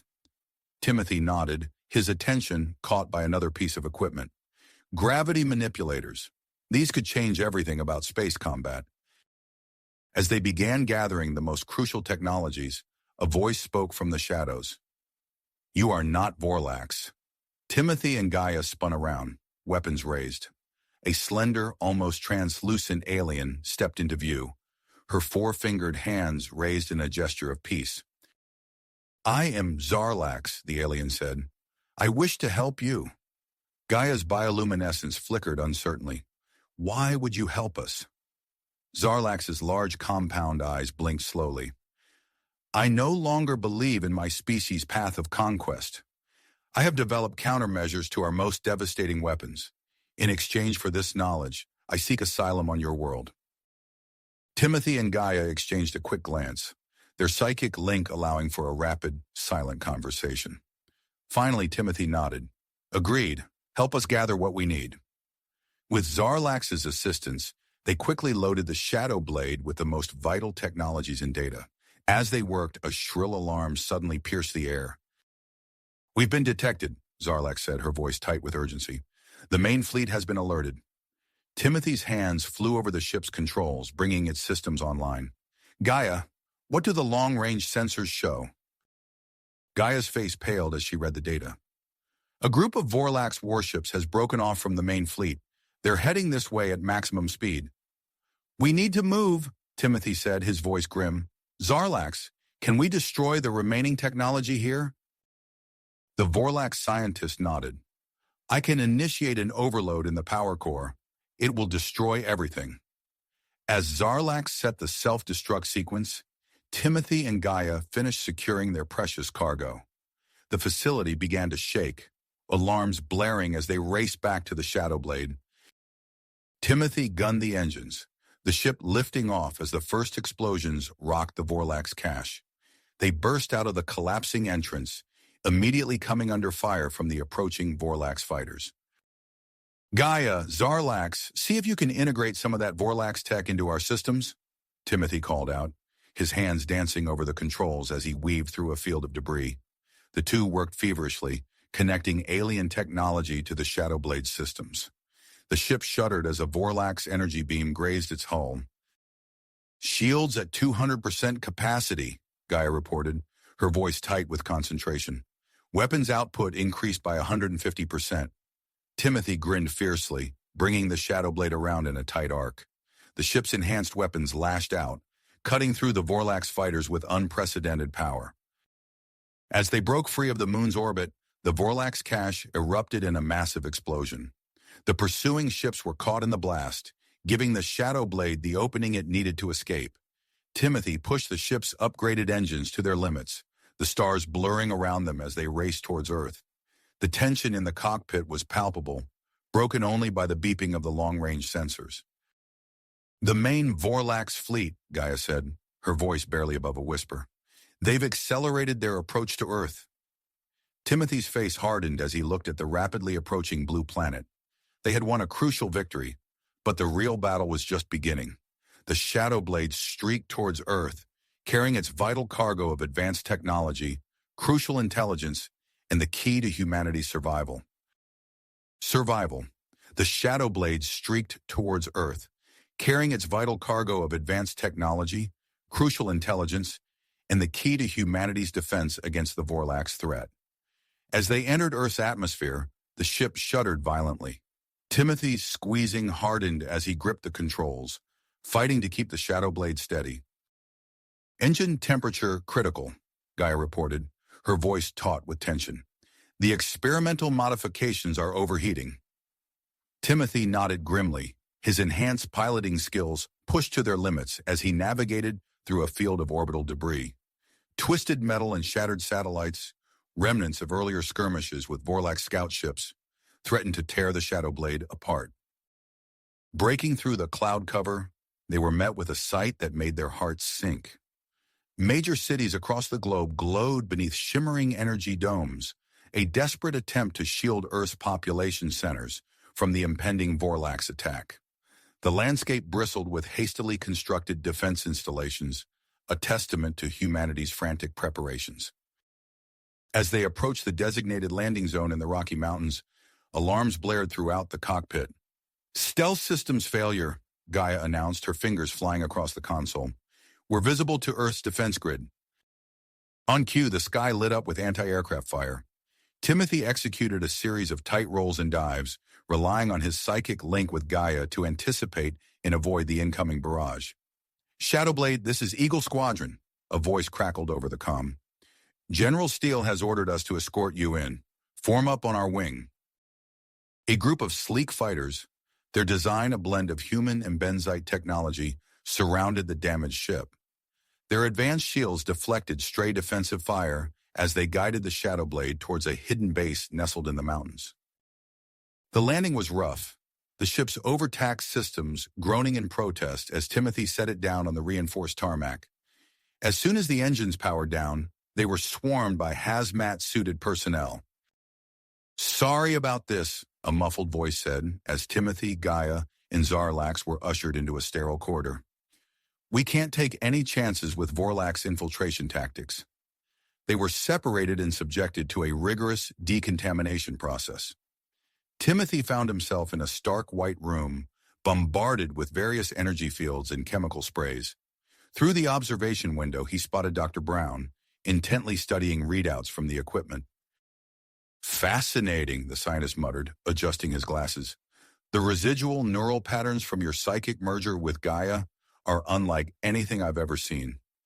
Meanwhile, in a high-security briefing room, Zarlax faced intense questioning from a joint human-Benzite intelligence committee. The defected Vorlax scientist's tentacles twitched nervously as she detailed her species' battle strategies and technological weaknesses. "The Vorlax fleet relies on a centralized command structure," Zarlax explained, her translator struggling to keep up with her rapid speech. "All ships are coordinated through quantum entanglement communication, routed through a single control vessel." This revelation sent ripples of excitement through the assembled military leaders. General Steele leaned forward, his eyes gleaming with the first spark of hope in months. In another part of the base, a team of human and Benzite scientists pored over the captured Vorlax technology. The gravity manipulation devices proved particularly intriguing, with one researcher already sketching plans for enhancing Earth's orbital defense platforms.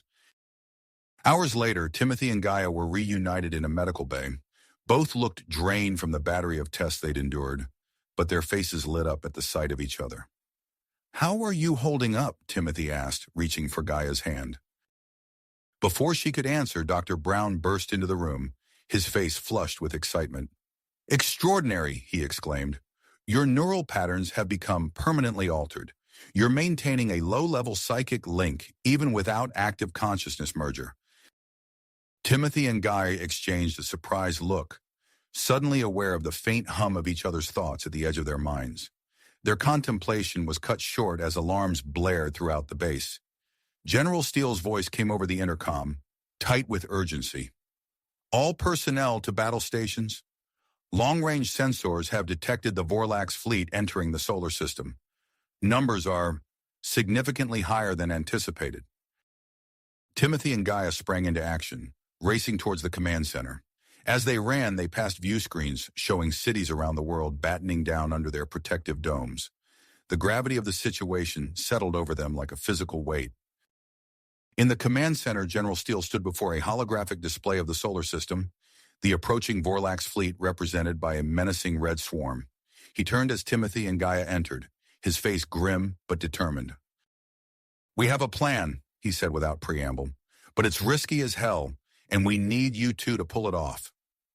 As the general outlined the daring strategy to use the captured Vorlax technology against the invasion force, Timothy felt a surge of emotions from Gaia through their newfound link. Excitement, fear, and a fierce commitment mingled together, mirroring his own feelings. "You'll be piloting a specially modified stealth ship," Steele concluded, "equipped with the latest human benzite hybrid tech and those Vorlax devices. Your mission is to infiltrate the heart of their fleet and deploy this." He held up a small pulsing device, a localized space-time distortion generator. "If we can disrupt the command ship's quantum communications, we might just throw their entire invasion force into disarray." Timothy and Gaia shared a silent look, their psychic link allowing them to communicate volumes without a word. They turned back to the general and nodded in unison. "We're ready," Timothy said. As they were rushed to the launch bay, Dr. Brown intercepted them, pressing a pair of small devices into their hands. "Neural enhancers," he explained breathlessly. "They should amplify your psychic connection. It might give you an edge out there." Moments later, Timothy and Gaia found themselves in the cockpit of their new ship, systems humming to life around them. Through the view screen, they could see the stars being blotted out by the approaching Vorlax armada. As the launch countdown began, Timothy reached out and squeezed Gaia's hand. No words were necessary. They both knew the stakes: the fate of Earth, the future of human benzite relations, and their own bond faced its ultimate test. The bay doors slid open, revealing the star-studded expanse of space. With a roar of engines, their ship shot forward, climbing rapidly through the atmosphere. As Earth receded behind them, the full might of the Vorlax fleet came into view. Timothy and Gaia steeled themselves for the challenge ahead. Their mission had begun, and with it, the final battle for Earth's survival. Survival. The Shadow Blade streaked towards Earth, carrying its vital cargo of advanced technology, crucial intelligence, and the key to humanity's defense against the Vorlax threat. As they broke through Earth's atmosphere, the ship's systems blared warnings. Timothy's hands tightened on the controls, fighting to keep the Shadow Blade steady as it shuddered violently. "Engine temperature critical," Gaia reported, her voice taut. "The experimental modifications are overheating." Timothy nodded, his enhanced piloting skills pushed to their limits as he navigated through a field of orbital debris. Twisted metal and shattered satellites threatened to tear the Shadow Blade apart. Breaking through the cloud cover, they saw major cities glowing beneath shimmering energy domes. The landscape bristled with hastily constructed defense installations, a testament to humanity's frantic preparations. As they approached the designated landing zone in the Rocky Mountains, alarms blared throughout the cockpit. "Stealth systems failure," Gaia announced, her fingers flying across the console. "We're visible to Earth's defense grid." The sky lit up with anti-aircraft fire. Timothy executed a series of tight rolls and dives, relying on his psychic link with Gaia to anticipate and avoid the incoming barrage. "Shadow Blade, this is Eagle Squadron," a voice crackled over the comm. "General Steele has ordered us to escort you in. Form up on our wing." A group of sleek fighters surrounded the damaged ship, their advanced shields deflecting stray defensive fire as they guided the Shadow Blade towards a hidden base nestled in the mountains. The landing was rough, the ship's overtaxed systems groaning in protest as Timothy set it down on the reinforced tarmac. As soon as the engines powered down, they were swarmed by hazmat-suited personnel and subjected to rigorous decontamination. Hours later, Timothy and Gaia found themselves in the command center with General Steele, who stood before a holographic display of the solar system. The approaching Vorlax fleet was represented by a menacing red swarm. "We have a plan," Steele said without preamble, "but it's risky, and we need you two to pull it off." He outlined a daring strategy to use the captured Vorlax technology against the invasion force. "You'll be piloting a specially modified stealth ship," Steele concluded. "Your mission is to infiltrate the heart of their fleet and deploy this." He held up a small pulsing device, a localized space-time distortion generator. "If we can disrupt the command ship's quantum communications, we might just throw their entire invasion force into disarray." Timothy and Gaia shared a silent look, their psychic link allowing them to communicate volumes without a word. They turned back to the general and nodded in unison. "We're ready," Timothy said. As they were rushed to the launch bay, Dr. Brown intercepted them, pressing a pair of small devices into their hands.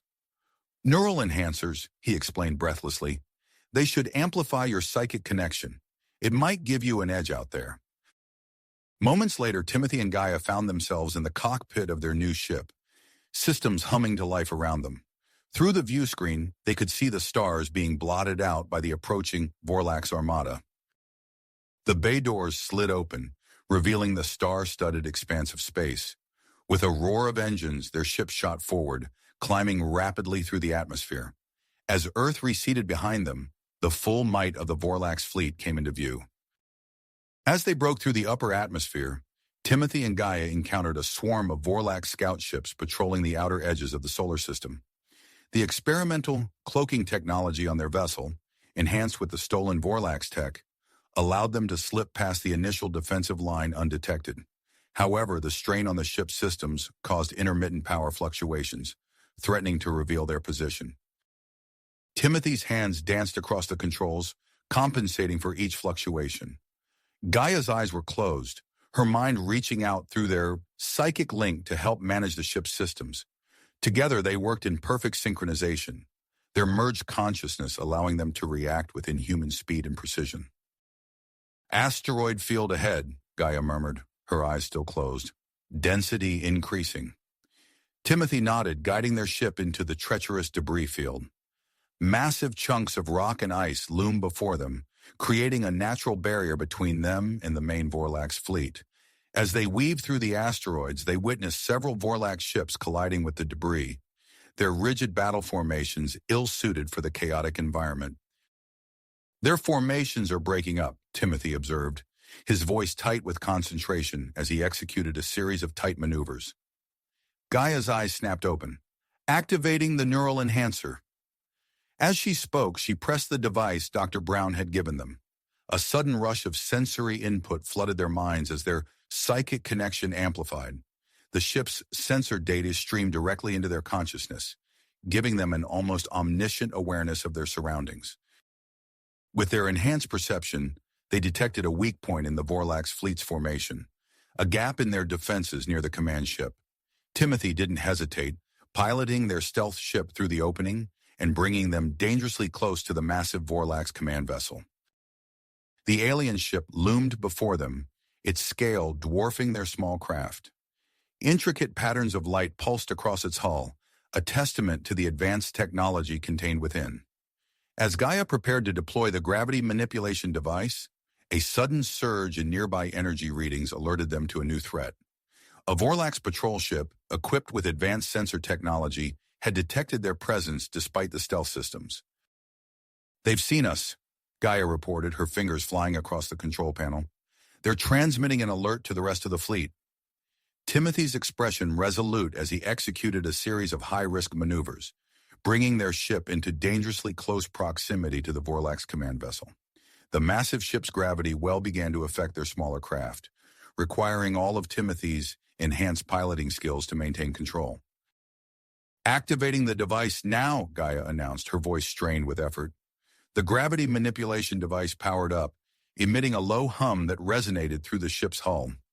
As the Vorlax fleet began to respond to the patrol ship's alert, Timothy and Gaia found themselves in a race against time. The space around their small ship erupted into a maelstrom of energy weapons fire as nearby Vorlax vessels attempted to pinpoint their location. Timothy's hands blurred across the controls, narrowly avoiding each blast. In this moment of crisis, Timothy and Gaia's psychic link reached a new level of intensity. Their consciousness merged completely, creating a hybrid entity capable of operating the ship and the gravity device simultaneously. This merged state allowed them to react with superhuman speed and precision. With alarms blaring and the ship's systems pushed to their limits, the gravity manipulation device reached full power. Timothy Gaia, operating as one, initiated the deployment sequence. A brilliant pulse of energy erupted from their ship, engulfing the Vorlax command vessel in a shimmering field of distorted spacetime. The effects were immediate and dramatic.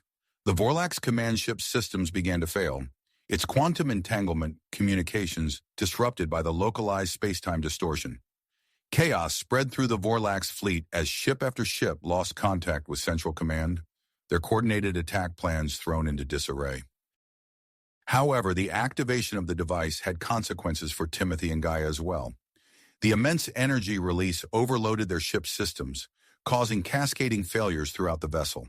With their engines offline and life support systems failing, they found themselves adrift in space, surrounded by a disoriented but still dangerous Vorlax fleet. As Timothy and Gaia struggled to regain control of their damaged ship, they witnessed the Vorlax Armada breaking formation, individual ships acting independently without central coordination. Some Vorlax vessels began to retreat, while others pressed forward towards Earth, creating a chaotic and unpredictable battle space. Their ship, powerless and damaged, began a slow descent towards the hull of the massive Vorlax command vessel, caught in its gravity well. As they drifted closer to the alien ship, Timothy and Gaia exchanged a look of stubborn persistence. "We're not done yet," Timothy said, reaching for the exosuit storage compartment. Gaia nodded, already moving to assist him. "The mission continues. We need to board that ship and make sure they can't re-establish control." As they donned their exosuits, modified with the Vorlax technology they had previously acquired, Timothy and Gaia prepared for a daring spacewalk. They stood at the airlock, the vastness of space before them, and the looming bulk of the Vorlax command ship growing ever closer. Without a word, they stepped out into the void, magnetized boots anchoring them to their ship's hull. Before them lay the Vorlax command vessel, a fortress of alien technology that they must infiltrate to complete their mission and save Earth. The fate of two species hung in the balance as they prepared to make their final, daring plan. Approach. The fate of two species hung in the balance as they prepared to make their final, daring leap into the unknown. Timothy and Gaia pushed off from their disabled ship, propelling themselves toward the looming bulk of the Vorlax command vessel. The vastness of space enveloped them, punctuated by flashes of weapons fire and explosions from the ongoing battle. As they traversed the void, Timothy's suit sensors blared a warning. "Radiation levels spiking," he reported, his voice tense. "Weapon discharges are interfering with our shields." Gaia nodded, her eyes scanning the debris field before them. "We'll have to use the wreckage for cover. Follow my lead." They navigated through the floating graveyard of destroyed ships, both human and Vorlax. Their magnetized boots clanged against twisted metal as they used larger pieces as stepping stones. A particularly violent nearby explosion sent a piece of shrapnel hurtling towards them. "Gaia, watch out!" Timothy shouted, but his warning came too late. The debris struck Gaia's helmet with a sickening crack. She gasped, her hand flying to her visor where a small fissure had appeared. Timothy was at her side in an instant, pulling out the emergency repair kit integrated into his suit. "Hold still," he instructed, applying a quick-setting sealant to the crack. "That should hold, but we need to move fast." As they continued their approach, the sheer scale of the Vorlax command ship became overwhelming. Its hull stretched out before them like a metallic landscape, dwarfing their human forms. "There," Gaia pointed, her enhanced vision picking out details on the alien surface. "An emergency airlock, likely for external repairs." They made their way to the airlock, where Gaia immediately began working on the access panel. Her fingers flew over the alien controls, her mind processing the complex Vorlax technology. "Got it," she announced as the outer doors slid open with a hiss. They entered the decontamination chamber, sealing themselves inside before cycling the atmosphere. As the inner doors opened, Timothy and Gaia found themselves in a corridor that seemed to defy human architecture. The ceiling soared high above them, and strange geometric patterns adorned the walls, shifting and changing as if alive. "Our suits are going to limit our mobility in here," Timothy observed, his movements already feeling sluggish in the alien environment. Gaia nodded, her eyes unfocused as she reached out with her mind. "I can sense the layout. This way." They moved through the labyrinthine interior, their psychic link allowing them to coordinate their movements and avoid Vorlax patrols. The ship was in chaos, with crews scrambling to respond to the communications disruption. As they ventured deeper, Timothy noticed Gaia wincing. "The patterns," she groaned. "They're interfering with our link." Timothy felt it too, a disorienting static in his mind. We have to push through. The control nexus can't be far. Rounding a corner, they came face to face with a group of Vorlax engineers working on a communications panel. Without hesitation, Timothy and Gaia sprang into action. Timothy used his suit's enhanced strength to grapple with the nearest Vorlax, while Gaia ducked under a swinging appendage and delivered a precise strike to a vulnerable joint. The skirmish was brief but intense, leaving the Vorlax incapacitated. Security will be on its way, Gaia warned. We need to move. They raced through the corridors, the sounds of alarms growing louder. Finally, they burst into the central control nexus, a massive chamber filled with holographic displays and pulsating energy conduits. At the center stood a Vorlax commander, easily twice the size of the others they had encountered. Its multifaceted eyes fixed on them, recognition flaring. Humans, it growled, its voice a deep rumble that vibrated through their suits. You are the source of this disruption. The Vorlax commander, Zarkax, lunged at them with surprising speed for its size. Timothy and Gaia split up, using their smaller size and enhanced agility to evade the powerful but lumbering attacks. Timothy noticed a transparent section of the floor, revealing the ship's power core below. Energy conduits connected it to the main control systems, a potential weakness. Gaia, he communicated through their strained psychic link. The power core. We can use it. Understanding flowed between them. They worked in tandem, maneuvering Zarkax towards the transparent section. Gaia accessed a nearby control panel, her fingers dancing over the alien interface. As Zarkax stepped onto the target area, Gaia overloaded the conduit beneath. The floor exploded in a shower of energy and debris, sending the Vorlax commander plummeting into the depths of the ship's core. With their immediate threat neutralized, Timothy and Gaia quickly set about sabotaging the remaining systems. As they worked, a transmission from Earth cut through the chaos. General Steele's voice crackled over their comms. The tide is turning, but a significant Vorlax force has broken through. They're heading for Earth's atmosphere. We need you to... The transmission cut off as the ship's systems began to fail. Timothy and Gaia shared a look, understanding passing between them without words. They had come too far to fail now. Timothy accessed the ship's self-destruct sequence, while Gaia plotted an escape route. Alarms blared as the massive vessel began to tear itself apart around them. They raced through disintegrating corridors, the ship's structure groaning and buckling. They reached a hangar bay filled with Vorlax fighter craft, their sleek forms a stark contrast to the chaos around them. Our only way out, Gaia said, already moving toward the nearest fighter. They clambered into the cockpit, surrounded by alien controls and displays. The hangar bay doors began to open, revealing the massive space battle still raging outside.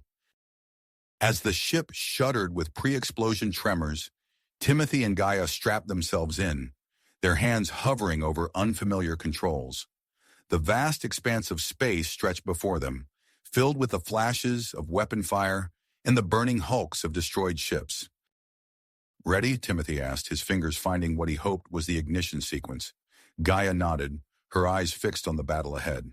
Let's finish this. The Vorlax fighter hummed to life around them as they prepared to launch into the heart of the conflict, carrying with them the fate of two worlds. Species. The fighter's engines roared to life, propelling them out of the hangar and into the chaos of the space battle. Moments after their launch, the Vorlax command ship erupted in a massive explosion. The shockwave caught their stolen fighter, hurling it towards Earth like a comet. Timothy grappled with the unfamiliar controls, his fingers dancing across alien interfaces as he fought to stabilize their trajectory. Gaia, I need your help here, he shouted over the alarms blaring in the cockpit. Gaia's eyes unfocused as she reached out with her mind, interfacing with the Vorlax technology. Got it, she said, her voice strained. Redirecting power to stabilizers. The fighter's erratic tumble smoothed out, and Timothy let out a breath he didn't realize he'd been holding. As the disorientation faded, they found themselves in the thick of the battle between Earth's combined human Benzite forces and the remaining Vorlax fleet. Timothy's enhanced piloting skills, combined with Gaia's growing understanding of Vorlax systems, allowed them to quickly master the alien craft. They weaved through the battlefield, their unexpected presence catching Vorlak's ships off guard. Earth cruiser at our 10 o'clock, Gaia called out. Vorlak's flanking maneuver incoming. Timothy nodded, pushing the fighter into a tight turn. They swooped in behind the Vorlak's ships, unleashing a barrage of energy weapons. The Vorlak's formation broke apart, their coordinated attack disrupted. As they pressed their advantage, a priority transmission cut through their communications. General Steele's voice crackled over the speakers. Timothy, Gaia, we have a critical situation. A Vorlak's dreadnought has breached our orbital defenses. It's on a direct course for the planetary shield generator in Antarctica. If that shield falls, we're done for. Intercept and disable that dreadnought at all costs. Understood, General, Timothy responded. We're on it. He banked the fighter hard, angling towards Earth's atmosphere. The sleek Vorlak's craft cut through space, rapidly closing the distance to the planet. Brace yourself, Timothy warned as they hit the upper atmosphere. The fighter's hull began to glow red-hot, friction setting the air around them ablaze. For a heart-stopping moment, their communications cut out, leaving them in an eerie silence punctuated only by the creaking of the superheated hull. As they emerged from the ionization blackout, the vast white expanse of Antarctica sprawled beneath them. In the distance, a dark shape marred the pristine landscape, the Vorlak's dreadnought, descending towards its target. Gaia's hands flew over the sensor controls. I'm detecting a weakness in their energy shielding, she reported, near the main engine array. If we can breach it there... Timothy nodded, pushing the fighter to its limits. They rocketed towards the dreadnought, dodging streams of energy fire from its point defense systems. The massive ship loomed larger in their viewport, its intricate alien architecture now clearly visible. Hold on, Timothy shouted as he executed a series of tight maneuvers, bringing them closer to the dreadnought's vulnerable spot. Gaia fired a concentrated burst of energy, striking the weakened shields with pinpoint accuracy. A ripple of blue energy washed over the dreadnought as its shields failed. Timothy didn't hesitate, unleashing everything their fighter had at the exposed engine array. Explosions blossomed along the dreadnought's hull, and the massive ship began to list to one side. We did it, Gaia exclaimed, but her celebration was short-lived. Wait, Timothy, look! The crippled dreadnought was losing altitude rapidly, but its trajectory had changed. Instead of the isolated Antarctic base, it was now on course for a heavily populated area of South America. We can't let it hit the city, Timothy said, his mind focused. We need to alter its course. Without waiting for a response, he gunned the engines, aiming straight for the dreadnought's damaged section. Gaia's eyes widened as she realized his plan. Timothy, that's insane. Got any better ideas? He shot back, a grim smile on his face. They plunged into the gaping wound in the dreadnought's hull, alarms blaring as their systems registered the extreme damage all around them.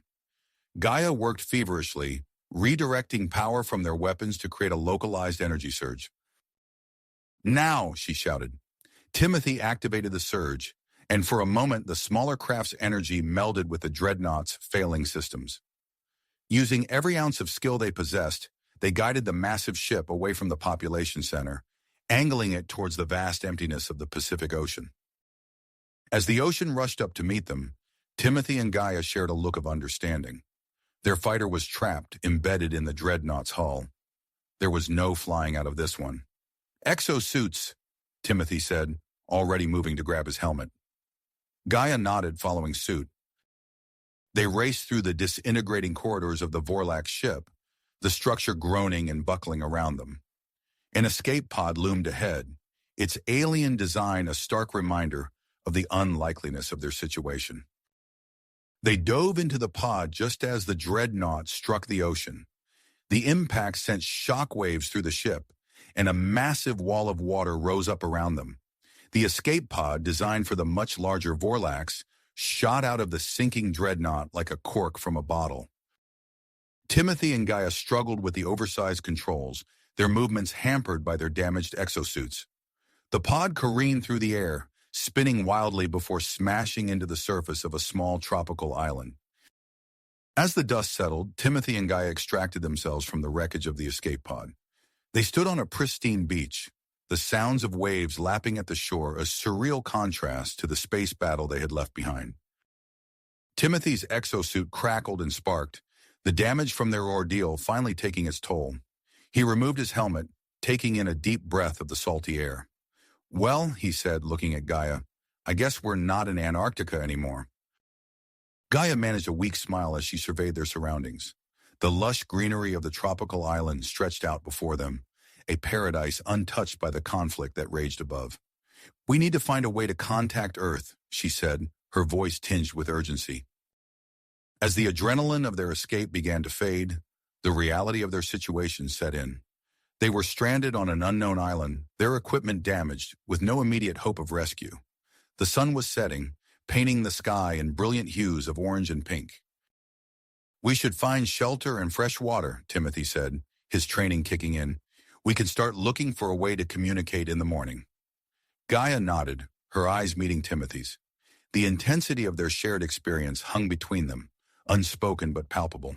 As they turned to venture into the island's interior, both were acutely aware of the other's presence, their psychic link humming with unspoken emotions. The tropical night descended around them, the sounds of unfamiliar wildlife filling the air. Somewhere above, the battle for Earth continued, but for Timothy and Gaia, a new challenge was just beginning. As night fell, Timothy and Gaia found shelter beneath a rocky overhang, their exosuits providing minimal protection against the cooling air. With the first light of dawn, they stirred from their fitful sleep. The tropical sun rose quickly, bathing the island in golden light and revealing the full extent of their surroundings. Lush vegetation stretched inland, while the wreckage of the Vorlax escape pod lay half buried in the sand behind them. "We need to get that communication array working," Timothy said, stretching his sore muscles. "It's our only shot at rescue." Gaia nodded, her eyes scanning the beach. "Let's salvage what we can from the pod and our suits. We might be able to cobble together a transmitter." They set to work immediately, stripping useful components from their damaged exosuits in the escape pod. Timothy marveled at Gaia's expertise as she deftly manipulated the alien technology, her fingers dancing over unfamiliar circuits and interfaces. As the sun climbed higher, they discovered the remains of a Vorlax outpost hidden beneath dense foliage. The structure was mostly intact, offering a wealth of salvageable parts and a refuge from the intensifying heat. While searching through the outpost, Timothy stumbled upon a hidden compartment. "Gaia, come look at this," he called out, carefully extracting a small device from the cache. Gaia's eyes widened as she recognized the object. "That's a benzite hormone regulator," she explained, her voice tinged with surprise. "We use them off-world to manage our reproductive cycles." Timothy handed her the device, noting the way her fingers trembled slightly as she took it. "Are you feeling all right?" he asked, concern evident in his voice. Gaia shook her head, a faint sheen of sweat visible on her forehead. "I'm fine. Let's focus on the transmitter." They returned to their work, but Timothy couldn't shake the feeling that something was off. Gaia's movements became increasingly erratic, her normally precise manipulations clumsy and unfocused. Her skin flushed a deeper shade of blue, and her breathing grew labored. "Gaia, talk to me," Timothy urged, placing a hand on her shoulder. "What's happening?" She looked up at him, her eyes glassy. "It's the climate and the stress," she managed between shallow breaths. "My body's reacting, like a benzite heat cycle. I can't focus." Timothy's mind raced, recalling their earlier discovery. "The hormone regulator, could it help?" Gaia nodded weakly. "Yes, but it needs recalibration. My physiology, it's not standard benzite anymore." Understanding the urgency of the situation, Timothy grabbed the regulator and began examining it closely. Drawing on their shared experiences and the lingering psychic connection from their earlier fusion, he started to make adjustments to the device. As he worked, dark clouds gathered on the horizon. The wind picked up, whipping palm fronds into a frenzy and sending loose sand skittering across the beach. The partially repaired communication array swayed precariously in the strengthening gusts. "We need to secure the array," Gaia said, struggling to her feet. Despite her condition, she moved towards the beach, Timothy close behind. They raced against the approaching storm, lashing the array's components to nearby trees and rocks. Rain began to fall in heavy sheets, reducing visibility to mere feet. Lightning cracked overhead, the thunder so loud it seemed to shake the very ground beneath their feet. "Into the outpost," Timothy shouted over the howling wind. They stumbled through the downpour, finally collapsing inside the alien structure as the full fury of the tropical storm broke over the island. In the confined space of the outpost, Timothy became acutely aware of Gaia's labored breathing and the heat radiating from her body. Her eyes met his, filled with a mixture of fear and something else, a hunger he'd never seen before. "Timothy," she whispered, her voice husky, I can't control it anymore." The tension that had been building between them since their shared consciousness aboard the Vorlax ship finally reached its breaking point. Timothy cupped Gaia's face in his hands, their lips meeting in a desperate, passionate kiss. Their encounter was intense and primal, fueled by Gaia's hormone-induced state and the adrenaline of their recent near-death experiences. As they lay together afterward, both panting and spent, Timothy felt their psychic link pulse with renewed strength. The storm raged on outside, but within the outpost, a new calm settled over them. Timothy picked up the hormone regulator, his fingers moving with newfound certainty as he made the final adjustments. "Here," he said softly, handing the device to Gaia. She activated it, sighing with relief as the regulator began to stabilize her system. As Gaia's condition improved, they found themselves working in perfect synchronization. Their strengthened psychic link allowed them to anticipate each other's needs and movements, accelerating their progress on the communication array. The storm began to abate as they made the final connections. Holding their breath, they activated the transmitter. A steady pulse of energy emanated from the device, broadcasting their location to the stars above. "Now we wait," Timothy said, intertwining his fingers with Gaia's as they stared at the clearing sky. Hours passed, the tropical sun drying the rain-soaked landscape. Timothy and Gaia used the time to explore the island further, discovering data storage devices in the Vorlax outpost filled with years of surveillance on Earth. As the sun began to set once more, a distant roar caught their attention. They rushed to the beach, hearts pounding, to see a sleek spacecraft descending through the atmosphere. The ship touched down on the sand, its hatch opening to reveal a female figure. She stepped out, her features a unique blend of human and benzite characteristics. "Lieutenant Sarah Brown," she introduced herself, offering a crisp salute. "I'm here to bring you home." Timothy and Gaia exchanged a look, realizing that their ordeal on the island was over, but a new chapter in their lives, and in the future of human-benzite relations, was just beginning. As they boarded the rescue ship with their salvaged Vorlax technology and data, Lieutenant Brown briefed them on the current situation. "Your actions turned the tide of the battle," she explained. "The remaining Vorlax forces have been routed. We're pursuing them beyond the solar system now." The ship lifted off, leaving the tropical island behind. Through the viewports, Timothy and Gaia watched as they ascended through the atmosphere, the curve of the Earth coming into view. The planet was scarred by the recent conflict, debris fields from destroyed ships forming a ghostly halo around the blue marble. "We've won," Lieutenant Brown continued, "but at a great cost. Both Earth and the benzite homeworld took heavy hits. We're focusing on rebuilding now, strengthening our alliance." As they approached the orbital defense station where their mission had begun, Timothy and Gaia's hands found each other once again. They knew that their unique bond and abilities would play a crucial role in shaping the future of human-benzite relations. The rescue ship docked with a gentle thud. Timothy and Gaia stood, ready to face whatever challenges awaited them beyond the airlock. As the door began to cycle open, they shared one last private glance, silently acknowledging the profound changes they had undergone and the uncertain future that lay ahead. As the airlock door slid open, Timothy and Gaia were greeted by a flurry of activity. The orbital defense station buzzed with personnel rushing to and fro, their faces a mix of exhaustion and relief. Before they could take in their surroundings, a stern-faced officer approached them. "Lieutenant Gaia, Specialist Timothy, please come with me immediately. General Steele is waiting." They exchanged a quick glance before following the officer through the station's winding corridors.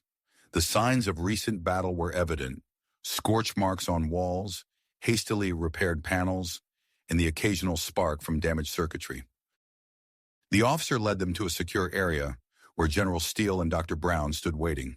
The general's weathered face broke into a rare smile as they entered. "Welcome back," he said, his voice gruff but warm. "You two have no idea how relieved we are to see you alive." Dr. Brown stepped forward, her eyes shining. "Your actions turned the tide of the battle. We owe you both a debt of gratitude." Timothy and Gaia stood at attention, the weight of their experiences evident in their posture. "Thank you, Sir Doctor," Timothy replied. "We're just glad to be back." General Steele's expression turned serious. "I'm afraid we don't have time for pleasantries. We need to debrief you immediately. Follow me." They were ushered into a small windowless room. As the door sealed shut behind them, Timothy felt a wave of claustrophobia wash over him, a stark contrast to the open skies of the tropical island. For hours, they recounted their mission in painstaking detail. Their time aboard the Vorlax command ship, the desperate escape, and their days on the island. General Steele and Dr. Brown listened intently, occasionally interrupting with pointed questions. When they reached the part about the salvaged Vorlax technology and data, Dr. Brown leaned forward, her eyes wide. "You managed to retrieve their surveillance data? This could be invaluable."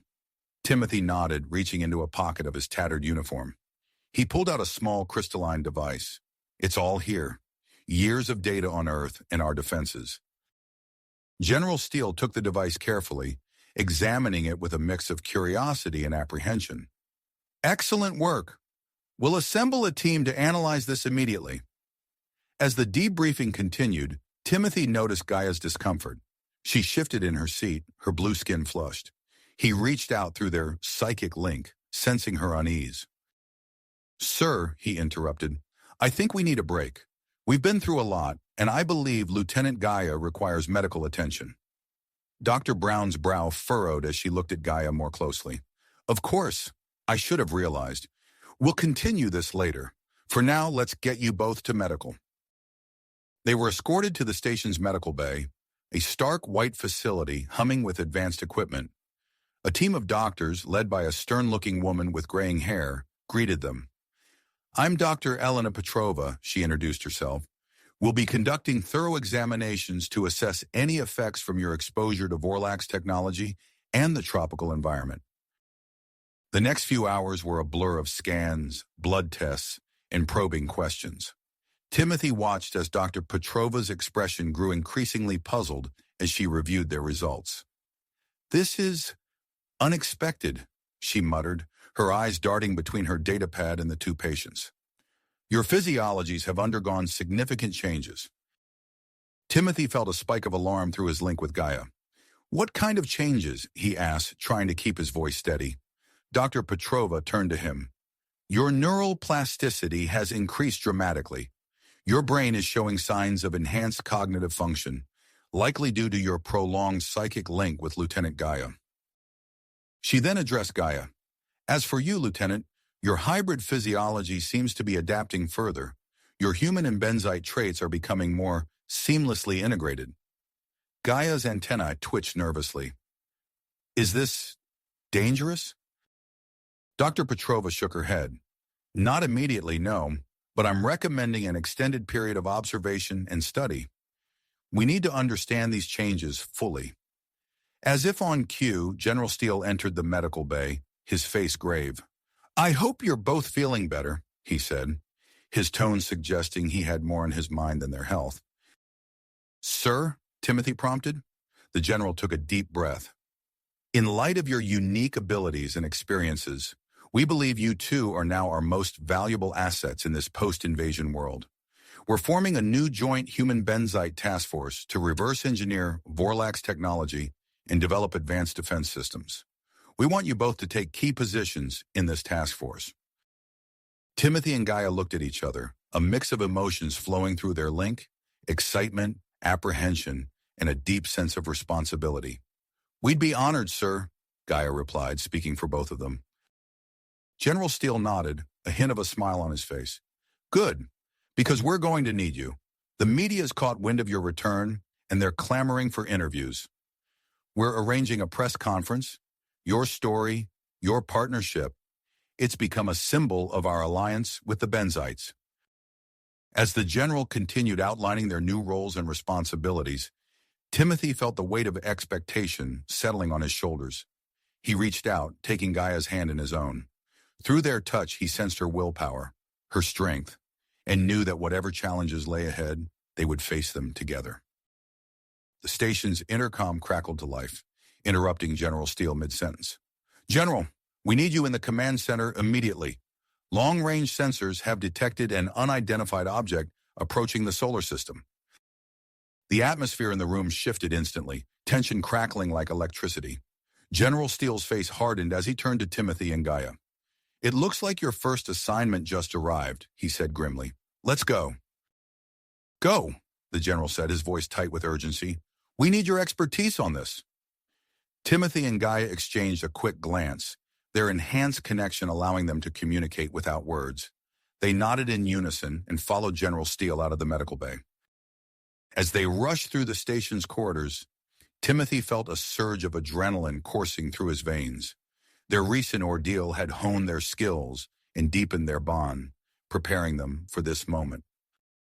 Upon entering the command center, they were greeted by a flurry of activity. Screens displayed real-time data from long-range sensors, showing a mysterious object approaching the solar system. What do we know? Gaia asked, her antennae twitching with anticipation. A young analyst turned to them, her eyes wide. Not much, Lieutenant. It's small, fast, and doesn't match any known Vorlax signatures. Timothy's mind raced, drawing on his newfound knowledge of Vorlax technology. We need a closer look, he said, an idea forming. General, with your permission, I'd like to modify one of our interceptors with the Vorlax tech we salvaged.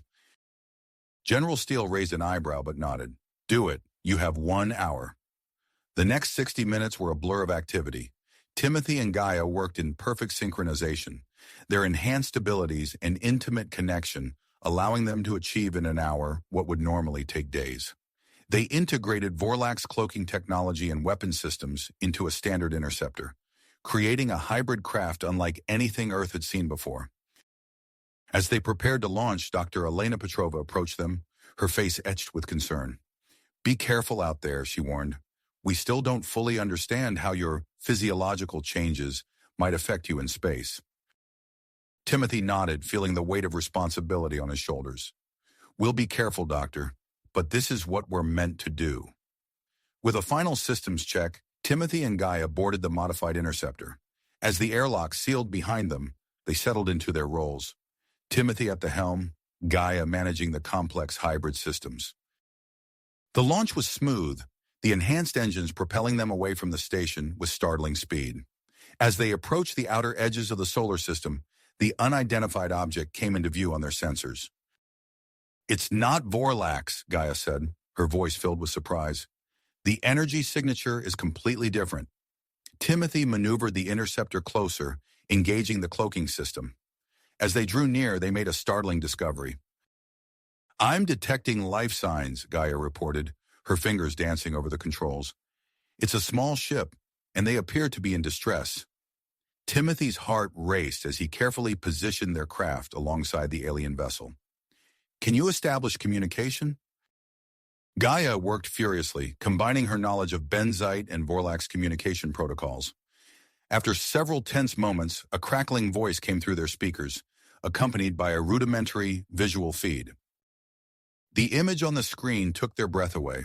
The beings they saw were undeniably alien, humanoid, but with delicate, almost translucent skin that seemed to shimmer with an inner light. Their eyes were large and luminous, filled with a mixture of fear and hope. One of the aliens stepped forward, her voice resonating with a musical quality even through the static of the improvised communication link. I am Lyra, she said, the words translated by Gaia's hastily constructed algorithm. We are the Zephyrians, refugees seeking allies against the Vorlax threat. Timothy and Gaia listened intently as Lyra explained their situation. Their homeworld destroyed, their people scattered across the stars. They had intercepted transmissions from Earth during the recent invasion and had come seeking help. "We'll escort you back to our station," Timothy said, his voice filled with dedication. "You'll be safe there." As they guided the Zephyrian ship back to Earth's orbit, Timothy and Gaia realized that their mission had taken an unexpected turn. They weren't just defending Earth anymore. They were at the forefront of a new chapter in interstellar relations. The arrival of the Zephyrian ship at the orbital station caused a flurry of activity. Dr. Petrova and her team of human and Benites scientists were immediately fascinated by the aliens' advanced bioengineering capabilities. As Timothy and Gaia watched the Zephyrians disembark, they felt a sense of anticipation. This was just the beginning of a new adventure, one that would test their newly enhanced abilities and their bond in ways they couldn't yet imagine. General Steele approached them, his face a mixture of pride and concern. "Excellent work, you two," he said. "But I'm afraid your mission is just getting started. I need you to act as liaisons for our new guests." Timothy and Gaia nodded, ready to face whatever challenges lay ahead. As they moved to greet Lyra and her crew, they couldn't help but feel that the arrival of the Zephyrians would change everything. For Earth, for the Benites, and for themselves. Them all. As Timothy and Gaia moved to greet Lyra and her crew, the intercom crackled to life once more. "Lieutenant Gaia, Captain Timothy, please report to Conference Room A immediately." General Steele's voice echoed through the station. Exchanging a quick glance, they made their way to the designated room. Upon entering, they found Ambassador Brown deep in conversation with General Steele and a holographic projection of a stern-looking Benite official. "Ah, good, you're here," Ambassador Brown said, gesturing for them to join. "We've been discussing the implications of our new Zephyrian guests. It's clear we need a specialized task force to handle this situation." General Steele nodded, his eyes fixed on Timothy and Gaia. "Given your unique abilities and recent experiences, we've decided to appoint you as co-leaders of this task force." The Benite official, introduced as Commander Zax, spoke up. "Your mission will be to integrate Zephyrian biotechnology with our existing human-Benite hybrid systems. This could be the key to our survival against future Vorlax threats." Timothy felt a surge of excitement mixed with apprehension. "We're honored, sir. But where do we begin?" Ambassador Brown smiled. "We've already set up a new laboratory designed to accommodate the needs of all three species. You'll be working alongside Lyra and her team, as well as a select group of human and Benite scientists." Over the next few weeks, Timothy and Gaia threw themselves into their new roles. The laboratory was a marvel of engineering, with advanced containment systems to manage the effects of Zephyrian pheromones during their fertility cycles. As they delved deeper into Zephyrian bioengineering, Timothy found his enhanced neuroplasticity invaluable. Complex concepts that would have taken months to grasp now came to him with surprising ease. One day, as he was examining a holographic model of Zephyrian neural pathways, Gaia approached him, her antennae twitching with excitement. "Timothy, I think I've found something," she said, her eyes bright. "Look at this." She pulled up a display showing the interaction between Zephyrian biocircuits and Benite neural tissue. Timothy leaned in, his mind racing as he processed the implications. "This could be the key to creating a biosynthetic neural interface," he breathed. "Something that could enhance communication between organic and artificial systems." They worked tirelessly, their unique abilities complementing each other perfectly. Gaia's hybrid physiology provided crucial insights into combining disparate biological systems, while Timothy's enhanced cognitive functions allowed for rapid prototyping and testing. After weeks of intense work, they had a breakthrough. The biosynthetic neural interface was a success, seamlessly bridging the gap between organic thought and artificial computation. News of their achievement spread quickly. Before long, General Steele and Commander Zax arrived at the station to witness the technology firsthand. "Impressive work," General Steele said, examining the sleek neural interface. "But I see more than just a scientific marvel here. I see a weapon." Commander Zax nodded in agreement. "With this technology, we could revolutionize our space combat capabilities. Imagine pilots connected directly to their ships, reacting at the speed of thought." As the military implications of their work became clear, Timothy felt a mix of pride and unease. He glanced at Gaia, sensing her similar conflicted emotions through their psychic link. Their contemplation was interrupted by Dr. Elena Petrova, who burst into the lab, her face flushed with excitement and concern. "I've made a discovery," she announced, her voice tight. "The combination of Zephyrian biotechnology and Vorlax-derived systems, it's having unexpected effects on human and benzite physiology." She brought up a series of scans on the main display. Prolonged exposure to the hybrid technology appears to enhance cognitive functions and physical attributes in test subjects. The room fell silent as they absorbed this information. The potential benefits were enormous, but so were the risks. Ambassador Brown, who had been quietly observing until now, stepped forward. "This changes everything," she said, her voice grave. "We need to convene a summit immediately. The diplomatic implications of these advancements cannot be ignored." As preparations for the summit began, Timothy and Gaia found themselves at the center of a whirlwind of activity. They were tasked with presenting their findings and demonstrating the capabilities of the biosynthetic neural interface to representatives from Earth governments, benzite councils, and the Zephyrian refugees. On the day of the summit, as Timothy rehearsed his presentation one last time, a sudden alarm blared through the station. He rushed to the command center, finding Gaia already there, her face tense.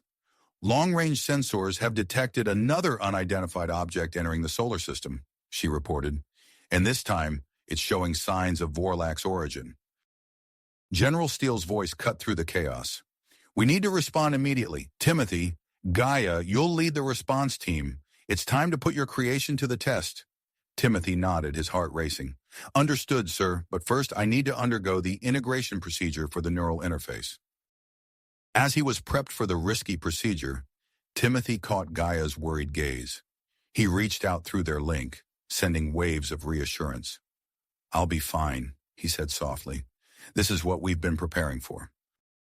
As the medical team began the delicate process of integrating the biosynthetic neural interface into his nervous system, Timothy closed his eyes, focusing on the task ahead. Whatever this new Vorlax threat might be, they would face it together, armed with the combined ingenuity of 3 species in their own unbreakable bond. As the medical team completed the integration procedure, Timothy's consciousness expanded, merging with the ship's systems in a way he had never experienced before.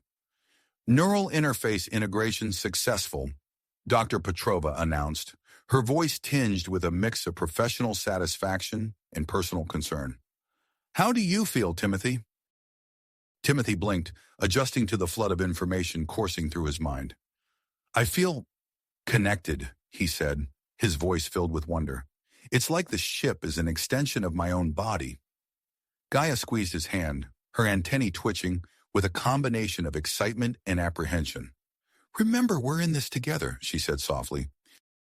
With a nod to General Steele, Timothy and Gaia made their way to the hangar bay where their modified interceptor awaited. The sleek vessel hummed with potential, its hybrid systems ready to be put to the ultimate test. As they boarded, Lyra and her Zephyrian crew joined them, their translucent skin shimmering with an inner light that seemed to pulse with anticipation. "We're honored to fight alongside you," Lyra said, her musical voice filled with persistence. The hangar bay doors slid open, revealing the vast expanse of space. Timothy, now intimately connected to the ship's systems, felt a surge of exhilaration as they launched.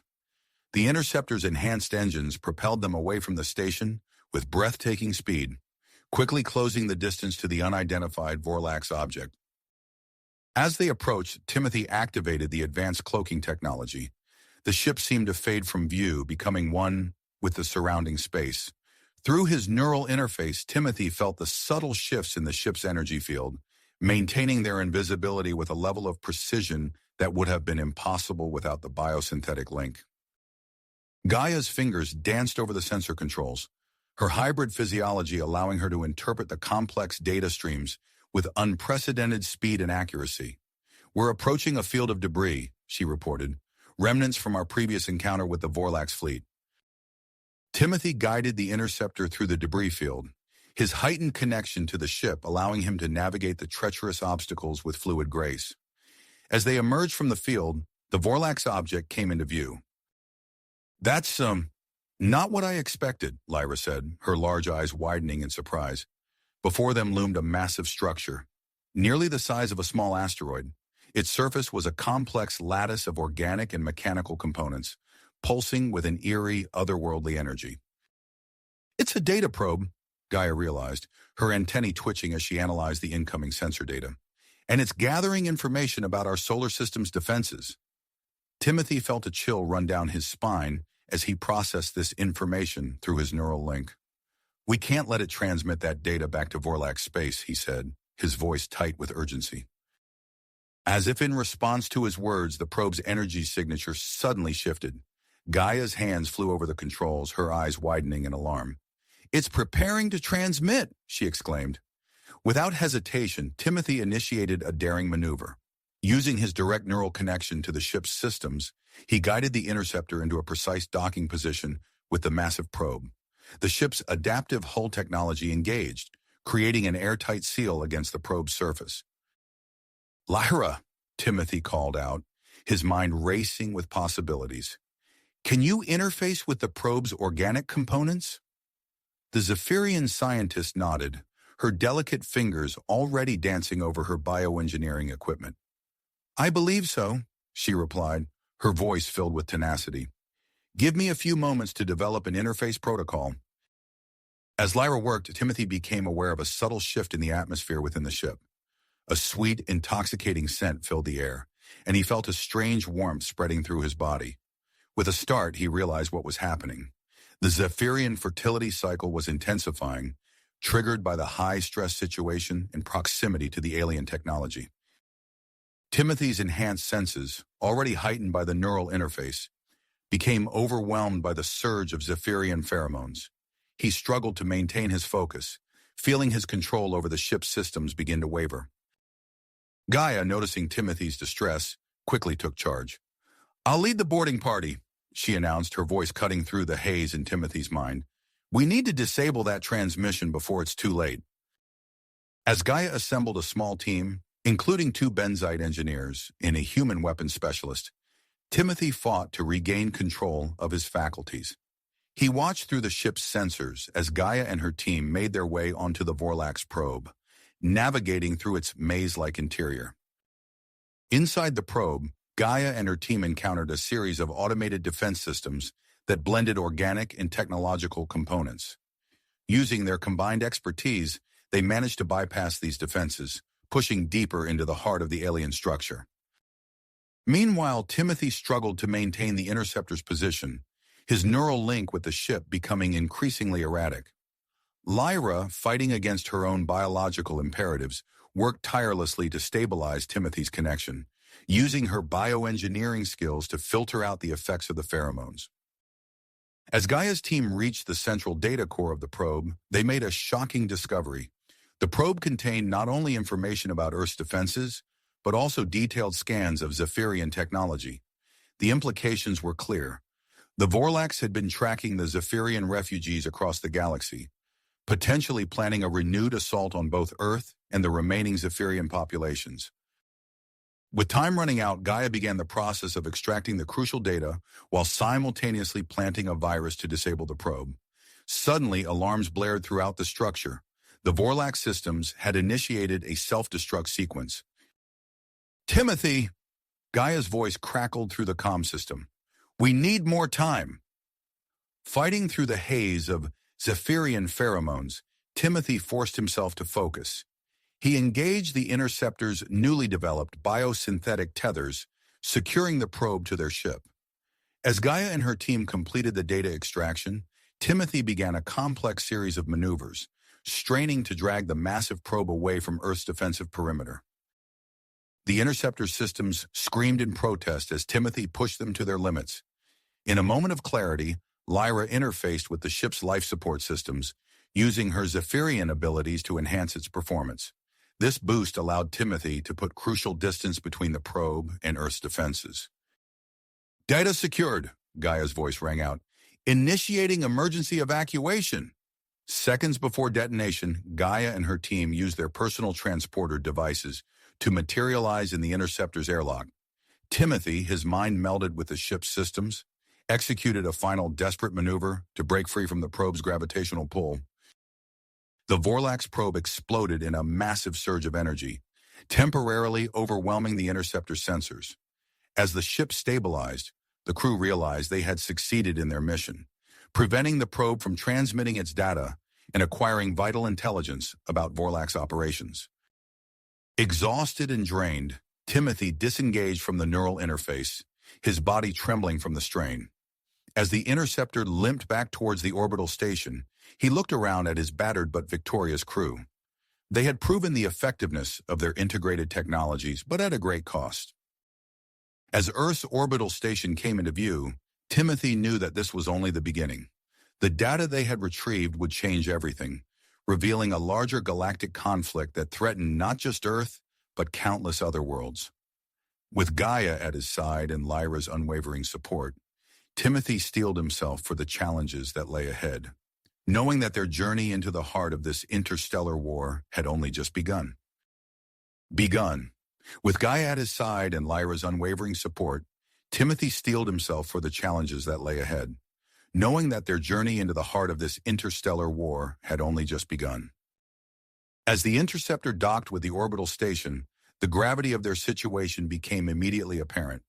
Medical teams swarmed the hangar bay, rushing to assist the exhausted crew. Timothy, still partially connected to the ship's systems through his neural interface, felt a searing pain lance through his skull as the docking clamps engaged. "We need to get him to the medical bay now." Dr. Elena Petrova's voice cut through the chaos. She approached Timothy, her eyes scanning his vitals on a handheld device. "The prolonged connection is causing neurological strain. We need to disconnect him safely before there's permanent damage." Gaia squeezed Timothy's hand, her antennae twitching with concern. "I'll oversee the data transfer. You focus on getting better." As Timothy was whisked away on a hovering stretcher, Gaia turned her attention to the critical task of securing the information they'd retrieved from the Vorlax probe. She interfaced with the station's systems, initiating a heavily encrypted data transfer to the secure servers. In the medical bay, Dr. Petrova led a team of human and benzite specialists in a delicate procedure to disconnect Timothy from the biosynthetic link. The room hummed with the soft beeps of monitoring equipment and the low murmur of the medical team's voices. "Careful with the synaptic relays," Dr. Petrova instructed, her fingers dancing over a holographic display of Timothy's neural pathways. "We need to disengage each connection individually to prevent feedback loops." As the procedure progressed, an unexpected complication arose.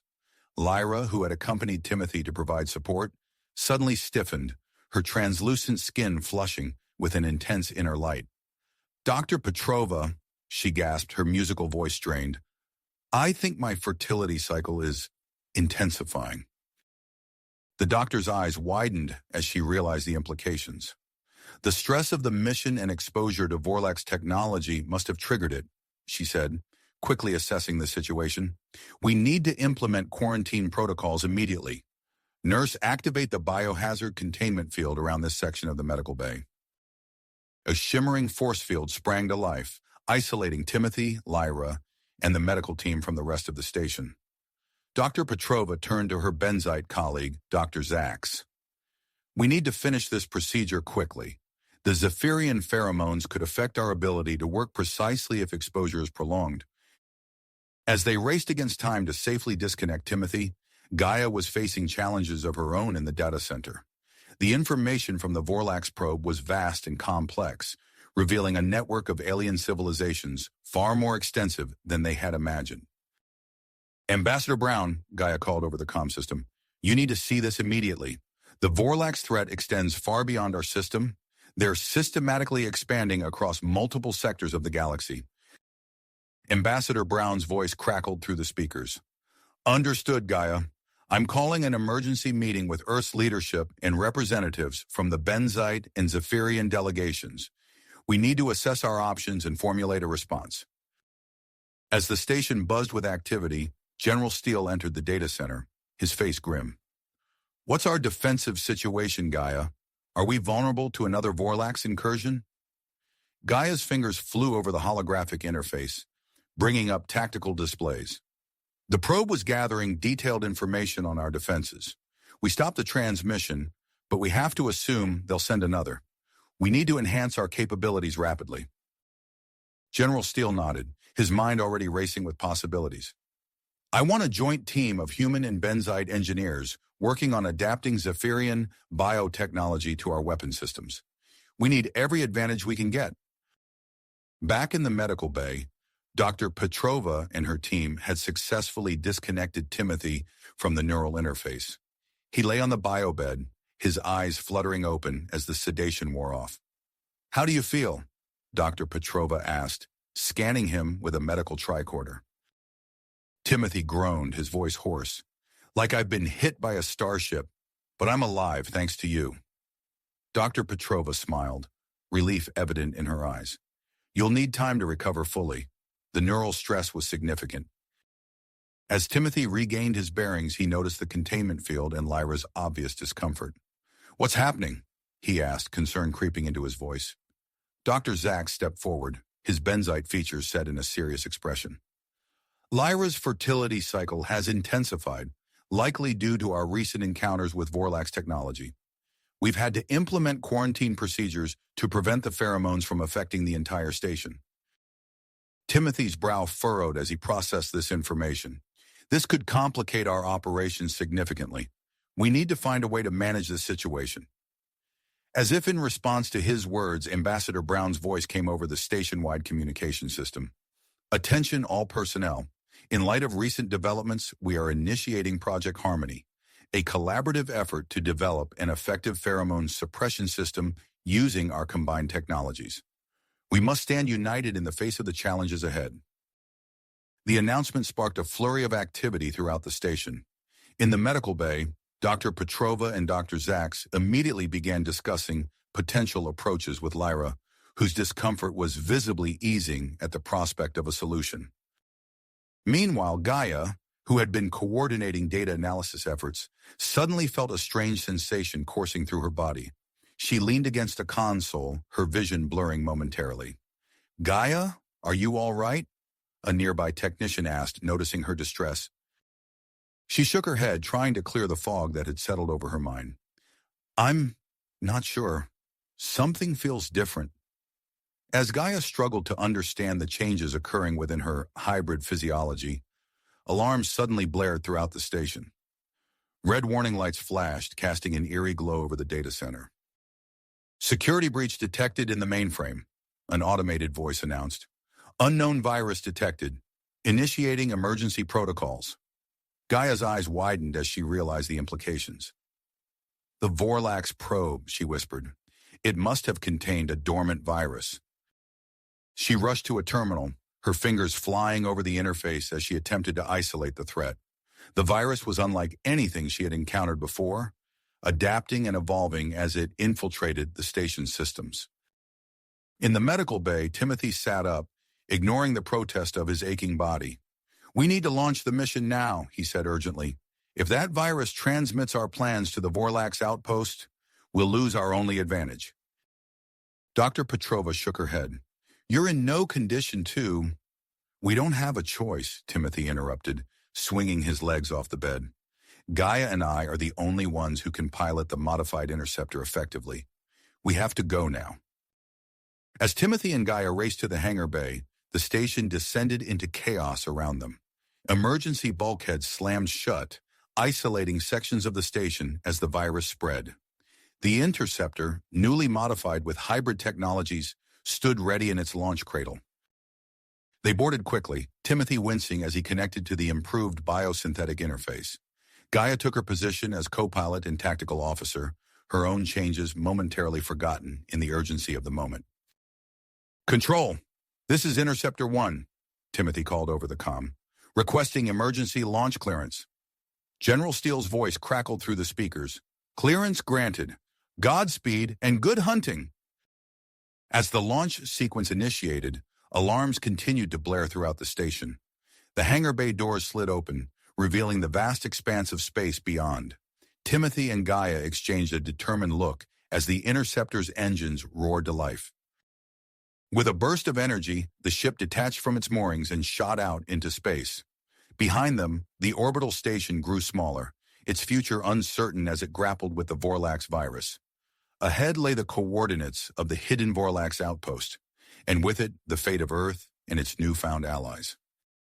As they accelerated towards their destination, Timothy and Gaia knew that this mission would test the limits of their skills, their technology, and their bond. The true battle was about to begin.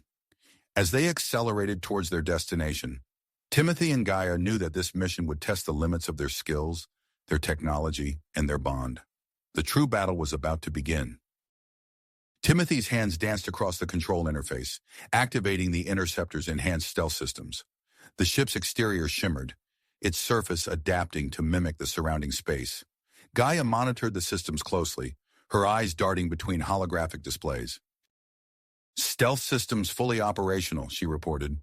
"No signs of Vorlax detection?" Timothy nodded, his mind focused. "Good. Let's hope it stays that way." As they pushed through the outer boundaries of the solar system, both remained acutely aware of the crisis they'd left behind. The Vorlax virus infecting the station's systems took a toll on their minds. "Any signs of viral contamination in our systems?" Timothy asked, his fingers never leaving the controls. Gaia shook her head.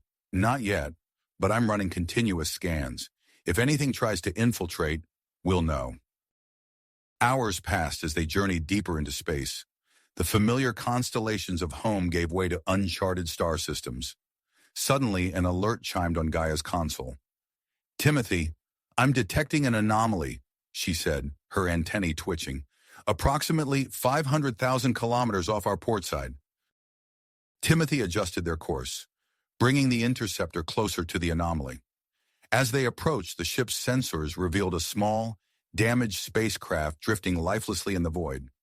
"It doesn't match any known Earth designs," Gaia observed, her voice tinged with curiosity. Timothy's mind raced. Could it be connected to one of the civilizations mentioned in the Vorlax data? They exchanged a look, both aware of the potential risks and rewards of investigating. After a moment's hesitation, Timothy made the call. "We can't ignore this. It could be crucial to understanding the broader conflict." He maneuvered the interceptor alongside the alien craft, activating tractor beam. The damaged ship, dwarfed by the interceptor, was gently pulled into their cargo hold. As the airlock cycled, Timothy and Gaia donned protective suits, their movements practiced and efficient. The alien vessel's hull was a swirling mix of iridescent colors, unlike any material they'd encountered before. Timothy approached cautiously, scanning for any signs of life. Suddenly, his handheld device beeped urgently. "Life signs detected," he announced. "2 of them, weak but stable." Gaia moved to the ship's entry hatch, her fingers working to decipher its alien mechanism. With a soft hiss, the hatch opened, revealing the craft's interior.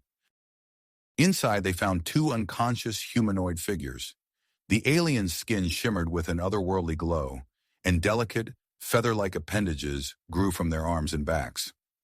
"They're alive but injured," Gaia said, her medical scanner humming. "We need to move them to our medical bay immediately." Working together, Timothy and Gaia carefully extracted the aliens from their ship. As they carried them to the Interceptor's medical bay, Timothy couldn't help but marvel at the being's ethereal beauty. Once the aliens were secured in the medical bay, Gaia began administering treatment while Timothy returned to the alien craft. He interfaced with its computer system, his neural implants working overtime to decipher the unfamiliar language and code. "I've got something," he called out to Gaia over the comm. "They're called the Athere. Apparently, they were fleeing from a Vorlax attack when their ship was damaged." Gaia's voice crackled back. "The Athere are starting to regain consciousness. We need to decide our next move quickly." Timothy hesitated, torn between their original mission and the unexpected turn of events. "We can't abandon them, but we can't abort the mission either. There's too much at stake." After a moment of contemplation, he made a decision. "Set a course for the nearest uninhabited planet. We'll find a safe place for the Athere to recover while we continue to the Vorlax outpost." As Gaia adjusted their course, Timothy returned to the medical bay. The 2 Athere were stirring, their iridescent eyes fluttering open. "Welcome aboard," Timothy said softly, trying to appear as non-threatening as possible. "I'm Timothy, and this is Gaia. We're here to help." The Athere exchanged glances, seemingly communicating without words. Finally, one of them spoke, her voice melodious and ethereal. "We are grateful for your assistance. I am Lyria, and this is Zara." As Timothy explained their situation and plan, the ship's computer chimed. Gaia's voice came over the intercom. "We're approaching a suitable planet, designated Theta 9, preparing for orbital insertion." Timothy excused himself and made his way to the cockpit. As he took the controls, the blue-green sphere of Theta 9 filled the view screen. He guided the interceptor into a low orbit, scanning for an appropriate landing site. "There," Gaia pointed to a spot on the holographic display. "Near that freshwater source." Timothy nodded, beginning their descent. Suddenly, warning alarms blared throughout the ship. The control panel erupted in a sea of red lights. "Massive energy surge detected," Gaia shouted, her fingers flying over the console. "It's some kind of electromagnetic pulse." Before they could react, the pulse hit. The ship's engines sputtered and died, sending them into a freefall toward the planet's surface. Timothy's mind raced, reaching out through his neural interface to access every system he could. "Brace for impact," he yelled, forcing every ounce of power into the emergency anti-gravity generators. The ship shuddered violently as it entered the atmosphere, heat building around its hull. At the last possible moment, the anti-gravity generators kicked in. The interceptor's descent slowed, but not enough to prevent a crash. They hit the ground hard, skidding across the alien landscape before coming to rest in a dense, otherworldly forest. As the dust settled, Timothy unstrapped himself from the pilot's seat, his body aching from the impact. He turned to Gaia, who was already running a damage assessment. "Status report?" he asked, his voice hoarse. Gaia's expression was grim. "Multiple systems offline. Long-range communications array destroyed. We're cut off from Earth and the station." Timothy closed his eyes, taking a deep breath. When he opened them again, his gaze was steel. "All right," he said, his voice steady. "Let's assess the damage and start repairs. We're not out of this fight yet." As they prepared to face the challenges of this alien world, neither Timothy nor Gaia could shake the feeling that their real trials were only just beginning. Timothy and Gaia exchanged a determined look as they prepared to face the challenges of Theta 9. As they stepped out of the damaged interceptor, the alien landscape greeted them with a riot of colors and unfamiliar scents. The dense, otherworldly forest loomed before them, its vegetation pulsing with an ethereal bioluminescence. "We need to assess our surroundings and gather resources," Timothy said, his eyes scanning the horizon. "Let's split up and cover more ground." As they ventured into the forest, the Athere, Lyria, and Zara insisted on accompanying them. Their knowledge of alien ecosystems proved invaluable as they identified potential food sources and materials for repairs. Hours passed as they explored the immediate area around the crash site. As the planet's twin suns began to set, casting a purple glow across the landscape, Gaia's enhanced senses picked up an anomaly. "Timothy," she called out, her antennae twitching. "There's something off about that rock formation to the east." They approached cautiously, the Athere close behind. As they drew near, the seemingly natural rock face shimmered and dissolved, revealing a hidden entrance. Ancient symbols etched into the stone pulsed with a faint blue light. "It's some kind of structure," Zara whispered, her feather-like appendages quivering with excitement. "The energy signatures. They're unlike anything I've ever encountered." Timothy stepped forward, his neural interface humming as it attempted to decipher the symbols. "It's predating even the Athere civilization," he muttered. "We should investigate." As they entered the structure, the air grew thick with an electrical charge. The walls were lined with intricate circuitry, pulsing with an inner light that seemed to respond to their presence. They moved deeper into the complex, their footsteps echoing in the cavernous space. Suddenly, they found themselves in a vast chamber. At its center stood a towering device, its design a fusion of organic and technological elements. As they approached, the device sprung to life, bathing them in a shimmering light. Timothy felt a surge of energy course through his neural implants. His mind expanded, connecting with the ancient technology in ways he had never experienced before. Beside him, Gaia gasped as her hybrid physiology began to change, her skin taking on a subtle, shifting pattern reminiscent of the Athere. The chamber's walls illuminated with holographic displays, revealing detailed schematics of Vorlak's technology and their vulnerabilities. The information flooded their minds, a torrent of data that threatened to overwhelm them. As the light faded, the floor beneath them began to descend. They found themselves in a hidden hangar, face to face with a sleek, advanced spacecraft. Its design was a perfect blend of the ancient civilization's technology and Athere aesthetics. Timothy approached the ship, his hand outstretched. As his fingers made contact with the hull, he felt an instantaneous connection. The vessel's systems unfolded in his mind, as familiar as his own thoughts. "We need to integrate this technology with our interceptor," he said, his voice filled with newfound confidence. "It could be our key to defeating the Vorlaks." They worked tirelessly, transferring key components and data cores from the ancient ship to their damaged interceptor. As they labored, Gaia became acutely aware of a change in her body chemistry. She was emitting subtle pheromones, similar to those of the Zephyrians, creating an undeniable tension between her and Timothy. As night fell once more on Theta 9, the bioluminescent forest seemed to respond to their heightened emotions. Intricate patterns of light danced through the trees, drawing Timothy and Gaia closer together. Sensing the building energy, Lyria stepped forward.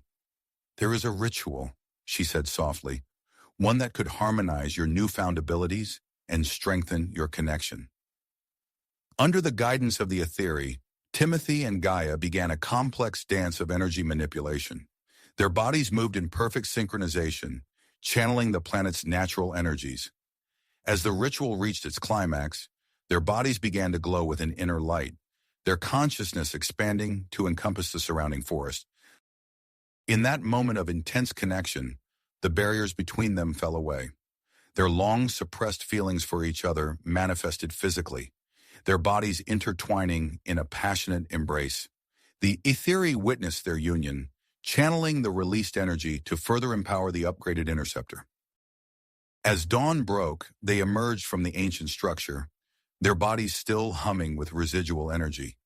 They returned to the crashed site to find the interceptor fully repaired and significantly enhanced, its hull now shimmering with a barely visible energy field. Lyria, who had remained behind, greeted them with urgent news. "I've established brief contact with Earth," she reported. "The orbital station has contained the Vorlak's virus, but they face an imminent attack from a Vorlak's battle group." With renewed purpose, they boarded the enhanced interceptor. Timothy took the pilot's seat, his neural interface connecting seamlessly with the ship's advanced systems. Gaia assumed the role of tactical officer, her hybrid physiology allowing her to process vast amounts of data instantaneously. As the interceptor lifted off from Theta 9, its new systems came fully online. The ship accelerated at an unprecedented rate, breaking free of the planet's atmosphere in seconds. Timothy plotted a course back to Earth, pushing the enhanced engines to their limits. The journey that would have taken days now took mere hours. As they approached the solar system, long-range sensors detected the Vorlak's battle group engaging Earth's combined fleets. The orbital station, its defenses bolstered by the latest human benzite Zephyrian hybrid technology, held its ground but was clearly outmatched. Timothy piloted the interceptor on a stealth approach, utilizing the advanced cloaking technology derived from their experiences on Theta 9. As they neared the battle, Gaia analyzed the Vorlak's fleet formation, identifying critical weak points based on the knowledge gained from the ancient alien database. The interceptor hung in space, poised to enter the fray. Timothy and Gaia exchanged a look, their recent intimacy having forged an even stronger bond. The fate of Earth and its allies hung in the balance as they prepared to unleash their enhanced capabilities against the Vorlak's threat. "All systems ready," Gaia reported, her fingers dancing across the holographic interface. "Weapons charged and targeting solutions locked." Timothy took a deep breath, his hands steady on the controls. "Then let's show the Vorlaks what we're capable of." With that, he engaged the engines, and the interceptor surged forward, plunging into the heart of the battle. With a final check of their systems, Timothy engaged the enhanced engines, propelling them into the heart of the conflict. The scene that greeted them was one of chaos and destruction. Earth's combined fleet, a patchwork of human, Benzite, and Zephyrian vessels, fought valiantly against the superior numbers and technology of the Vorlax battle group. Energy beams crisscrossed the void, and explosions blossomed silently in the vacuum of space. Timothy's fingers danced across the controls, guiding the interceptor through the melee with preternatural skill. His neural interface hummed, providing him with an intuitive understanding of the ship's enhanced capabilities. "Gaia, what are you seeing?" he asked, his eyes never leaving the viewscreen. Gaia's newly amplified senses were in overdrive, processing vast amounts of data in milliseconds. Her eyes flickered with streams of information as she analyzed the Vorlax fleet's formation. "I've identified critical weak points in their defensive array," she reported, her voice steady despite the tension. "Transmitting targeting data now." Timothy absorbed the information through his neural link, a series of complex maneuvers already forming in his mind. He executed a tight barrel roll, narrowly avoiding a barrage of Vorlax energy torpedoes. "Lyria, Zara," he called out to the Athere, "we need your help with the weapon systems." The two aliens moved in perfect synchronization, their bodies glowing faintly as they channeled their energy manipulation abilities into the ship's offensive array. The interceptor's weapons came alive, pulsing with a power that defied conventional physics. Timothy lined up their shot, targeting the lead Vorlax vessel. "Now!" he shouted. A beam of concentrated energy, unlike anything seen before in human space combat, lanced out from the interceptor. It struck the Vorlax ship's primary power core with pinpoint accuracy. For a moment, nothing happened. Then the enemy vessel erupted in a spectacular explosion, the shockwave rippling through space and disabling several nearby Vorlax ships. "Direct hit!" Gaia exclaimed, her antennae twitching with excitement. "Their formation is breaking up." Timothy didn't waste a second. He pushed the interceptor's engines to their limits, diving through the gap in the Vorlax fleet's defenses. As they passed through, Gaia established a secure link with Earth's combined fleet. "Transmitting Vorlax tactical data now," she announced. "This should give our forces the edge they need." Almost immediately, the tide of battle began to shift. Earth's fleet, armed with the invaluable intelligence, mounted a fierce counteroffensive. Vorlax ships, once seemingly invincible, now fell to precisely targeted attacks. As Timothy prepared to rejoin the main engagement, a priority alert flashed across his neural interface. The orbital station's defenses were failing under sustained Vorlax assault. "We need to get to the station," Timothy said, already adjusting their course. "They won't last much longer without support." The interceptor's enhanced propulsion systems roared to life, carrying them across the battlefield at impossible speeds. They arrived just as the station's shields began to flicker and fail. Gaia's fingers flew across the holographic interface, establishing a direct link with the station's defensive grid. "I'm integrating our Theta 9 tech into their systems," she said, her brow furrowed in concentration. The effect was immediate and dramatic. The station's shields flared back to life, now pulsing with an otherworldly energy that actively repelled Vorlax weapons fire. The attacking ships, caught off guard by this sudden resurgence, broke off their assault. With the immediate threat to the station neutralized, Timothy and Gaia turned their attention back to the main battle. Through the chaos of combat, they identified the massive Vorlax flagship, its distinctive silhouette unmistakable against the star-studded backdrop of space. "That's their command and control center," Gaia said, her eyes narrowing. "If we can take it out, we might just end this war here and now." Timothy nodded, a daring plan already forming in his mind. "We're going to board that ship," he said, his voice filled with quiet persistence. "Board it?" Gaia's eyes widened. "How do you propose we do that?" A grim smile played across Timothy's lips. "We're going to use every trick we've got." He engaged the interceptor's cloaking technology, rendering them invisible to Vorlax sensors. With expert precision, he piloted the ship on a direct course for the flagship, weaving through the ongoing battle with breathtaking skill. As they approached the massive Vorlax vessel, Timothy's hand hovered over a newly installed control. Hold on to something, he warned. This might get a little weird. He activated the phase shift technology they had integrated from the ancient alien ship on Theta 9. The interceptor's hull shimmered, becoming ghostly and translucent. With a stomach-churning lurch, they passed through the Vorlax flagship's outer hull, materializing inside a cavernous hangar bay. Timothy, Gaia, and the Athere quickly disembarked, their bodies still thrumming with energy from their experiences on Theta 9. They moved silently through the alien corridors, encountering minimal resistance thanks to their stealthy entry. As they approached the central control nexus, they encountered their first real opposition. A group of elite Vorlax warriors stood guard, their biomechanical armor gleaming under the harsh lights. Timothy and Gaia exchanged a glance, years of partnership allowing them to communicate without words. They moved in perfect synchronization, their enhanced abilities turning them into a whirlwind of action. Timothy's neural interface allowed him to predict and counter the Vorlax attacks with uncanny accuracy. Gaia's hybrid physiology granted her speed and agility beyond human norms, her strikes precise and devastating. The Athere, Lyria, and Zara provided crucial support. They manipulated the ship's internal energy fields, creating localized distortions that disoriented and incapacitated the Vorlax defenders. As the battle raged on, Gaia felt a strange sensation ripple through her body. Her skin began to shift and change, taking on the colors and textures of her surroundings. She had become a living camouflage, nearly invisible to the naked eye. Seizing the opportunity, Gaia slipped past the remaining guards, making her way to the flagship's main computer core. Her fingers, now perfectly matched to the alien consoles, danced across the interface as she began to hack into the Vorlax systems. Timothy, still engaged in combat, felt Gaia's success through their neural link. He redoubled his efforts, drawing the attention of the Vorlax warriors to give her the time she needed. Alarms blared throughout the ship as Gaia's infiltration was detected. Vorlax reinforcements poured into the control nexus, their weapons charged and ready.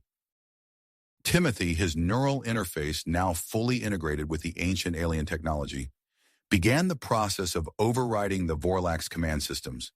Sweat beaded on his brow as he raced against time, the incoming Vorlax forces growing ever closer. Gaia, utilizing her newfound camouflage abilities, became Timothy's silent guardian. She moved among the Vorlax reinforcements like a ghost, neutralizing threats before they could reach him. As Timothy worked, the effects of his efforts began to ripple through the Vorlax fleet. Ship after ship went dark, their weapons and propulsion systems failing as the override cascaded through their network. The human Benzite-Zephyrian alliance, recognizing the opportunity, launched a coordinated assault on the now vulnerable Vorlax forces. The tide of battle turned decisively, with the once mighty Vorlax fleet now in full retreat. With their mission accomplished, Timothy, Gaia, and the Athere began their perilous journey back to the interceptor. The Vorlax crew, now aware of the intruders, mounted a fierce resistance. Energy weapons fire filled the corridors as they ran, dodging and weaving through the alien ship. Gaia, her camouflage ability flickering under the strain, took a glancing blow from a Vorlax energy weapon. She stumbled, a searing pain spreading across her shoulder. "Gaia," Timothy called out, moving to support her. "I'm fine," she gritted through clenched teeth. "We need to keep moving." They pressed on, the interceptor now in sight. As they reached their ship, the Vorlax flagship began to break apart around them, rocked by explosions from the Allied assault outside. Timothy quickly interfaced with the interceptor systems, guiding it out through the disintegrating hull of the Vorlax vessel. They emerged into open space just in time to witness the final moments of the Vorlax fleet's defeat. As the last enemy ships either fell to Allied fire or fled into the depths of space, a wave of elation swept through the human fleet. Cheers and celebrations erupted over the comm channels, the realization of their victory slowly sinking in. The interceptor, bearing its battered but triumphant crew, made its way back to the orbital station. As they docked, they were greeted by a jubilant crowd of human, Benzite, and Zephyrian personnel. Medical teams rushed forward, quickly assessing Gaia's injury and whisking her away for treatment. Timothy, still running on adrenaline, found himself swept into a series of urgent debriefings and strategy sessions. Hours later, as the initial frenzy of victory began to subside, Timothy finally found a moment to break away. He made his way to a quiet observation deck, his mind still reeling from the events of the past few days. He found Gaia there, her shoulder now bandaged, staring out at the stars. Without a word, he moved to stand beside her, their hands finding each other in the dim light. As they stood there, the weight of their experiences settling over them, the door to the observation deck slid open. They turned to see Ambassador Brown striding towards them, his face a mix of exhaustion and urgency. "I'm sorry to interrupt," he said, his voice grave, "but we need you both immediately. There's an emergency strategy meeting, and your insights are crucial." Timothy and Gaia exchanged a look, the unspoken connection between them stronger than ever. With a nod, they followed the ambassador, ready to face whatever challenges lay ahead in this new, uncertain future. Timothy and Gaia followed Ambassador Brown out of the observation deck, their minds already shifting to the task at hand. As they walked through the station's corridors, the euphoria of victory gave way to a growing sense of responsibility. The war might be over, but the real work was just beginning. The days that followed were a blur of activity. The Orbital station, once a fortress against the Vorlax threat, transformed into a hub of interstellar diplomacy. Representatives from various alien species arrived in waves, each bringing their own unique perspectives and technologies to the newly formed Galactic Alliance. Gaia's recovery was swift, thanks to her hybrid physiology. As she healed, she noticed subtle changes in her body. Her skin took on a shimmering quality, reminiscent of the Athere's iridescent glow. More surprisingly, she found herself able to manipulate small energy fields, creating dancing lights at her fingertips. Timothy, too, experienced changes. His neural enhancements stabilized, granting him an intuitive mastery over advanced technology. He found himself easily interfacing with alien systems, bridging gaps between disparate technologies with ease. The Athere, Lyria, and Zara became integral to Earth's defensive strategy. They worked tirelessly with human scientists, combining their energy manipulation abilities with Earth's existing technology. The result was a breakthrough in planetary defense, a shield network capable of repelling future invasions. One evening, as the station hummed with activity, Ambassador Brown pulled Timothy and Gaia aside. His eyes gleamed with excitement as he outlined his proposal. "We need ambassador," he explained, "not just diplomats, but explorers. People who can represent the best of what we've achieved here. I want you two to lead a joint human-alien expedition into uncharted space." Timothy and Gaia exchanged glances, a mix of excitement and apprehension passing between them. Before they could respond, Brown continued, "Take some time to think it over. This isn't a decision to be made lightly." Later that night, they found themselves in the station's arboretum. Earth plants mingled with alien flora, creating a surreal landscape. The bioluminescent plants from Theta 9 pulsed gently, responding to their presence. Timothy took Gaia's hand, marveling at how natural it felt. "Did you ever imagine we'd end up here?" he asked softly. Gaia's skin shimmered in the low light as she shook her head. "From the moment I crashed on Earth, everything changed. But it feels right." Their moment of peace was interrupted by an urgent call from Dr. Elena Petrova. Her holographic image appeared before them, her expression a mix of excitement and concern. "I've made a discovery about your exposure to the Theta 9 technology," she began without preamble. "The changes to your physiology, they're not just permanent, they're potentially hereditary." The implications hit them like a shockwave. Timothy's mind raced with possibilities while Gaia's hand unconsciously moved to her abdomen. Before they could fully process this information, alarms blared throughout the station. They rushed to the command center, finding General Steele and Commander Zax huddled over a holographic display. "We've detected a massive energy surge at the edge of the solar system," Steele reported, his voice tense. The display shifted, revealing a colossal structure emerging from subspace. It dwarfed anything they had ever seen. A Dyson sphere, a construct encompassing an entire star. A holographic message materialized in the center of the room. A being of pure energy addressed them, its voice resonating with ancient wisdom. "We are the progenitors," it announced, creators of the technology you discovered on Theta 9. We have observed your battle against the Vorlax and deem you worthy of joining a greater galactic community. The being extended an invitation to the Dyson Sphere, offering to share knowledge and technology beyond their wildest dreams. Without hesitation, Timothy and Gaia volunteered to lead the diplomatic mission. Their enhanced interceptor, now christened the Starbridge, was quickly prepared for the journey. As they boarded the ship, joined by a diverse crew including Lyria, Zara, and representatives from Earth, Benites, and Zephirian cultures, Timothy felt a surge of anticipation. This was more than a diplomatic mission. It was the beginning of a new era for humanity and their allies. The Starbridge glided through space, its advanced propulsion system carrying them swiftly towards the Dyson Sphere. As they approached, the true scale of the construct became apparent. It was a world unto itself, a testament to the technological prowess of the progenitors. Standing on the bridge, Timothy and Gaia watched as the Starbridge entered a docking bay larger than entire cities. Their bodies glowed faintly with the energy of their evolved physiologies, a visual reminder of how far they had come. As the ship settled into its berth, Timothy turned to Gaia. "Ready for this?" he asked, a hint of nervousness in his voice. Gaia squeezed his hand, her skin shimmering with excitement. "Together," she replied simply. The airlock hissed open, revealing a world of wonders beyond. Timothy and Gaia stepped forward, hand in hand, ready to face whatever challenges and marvels awaited them in this new chapter of galactic exploration. You have reached the end of the story.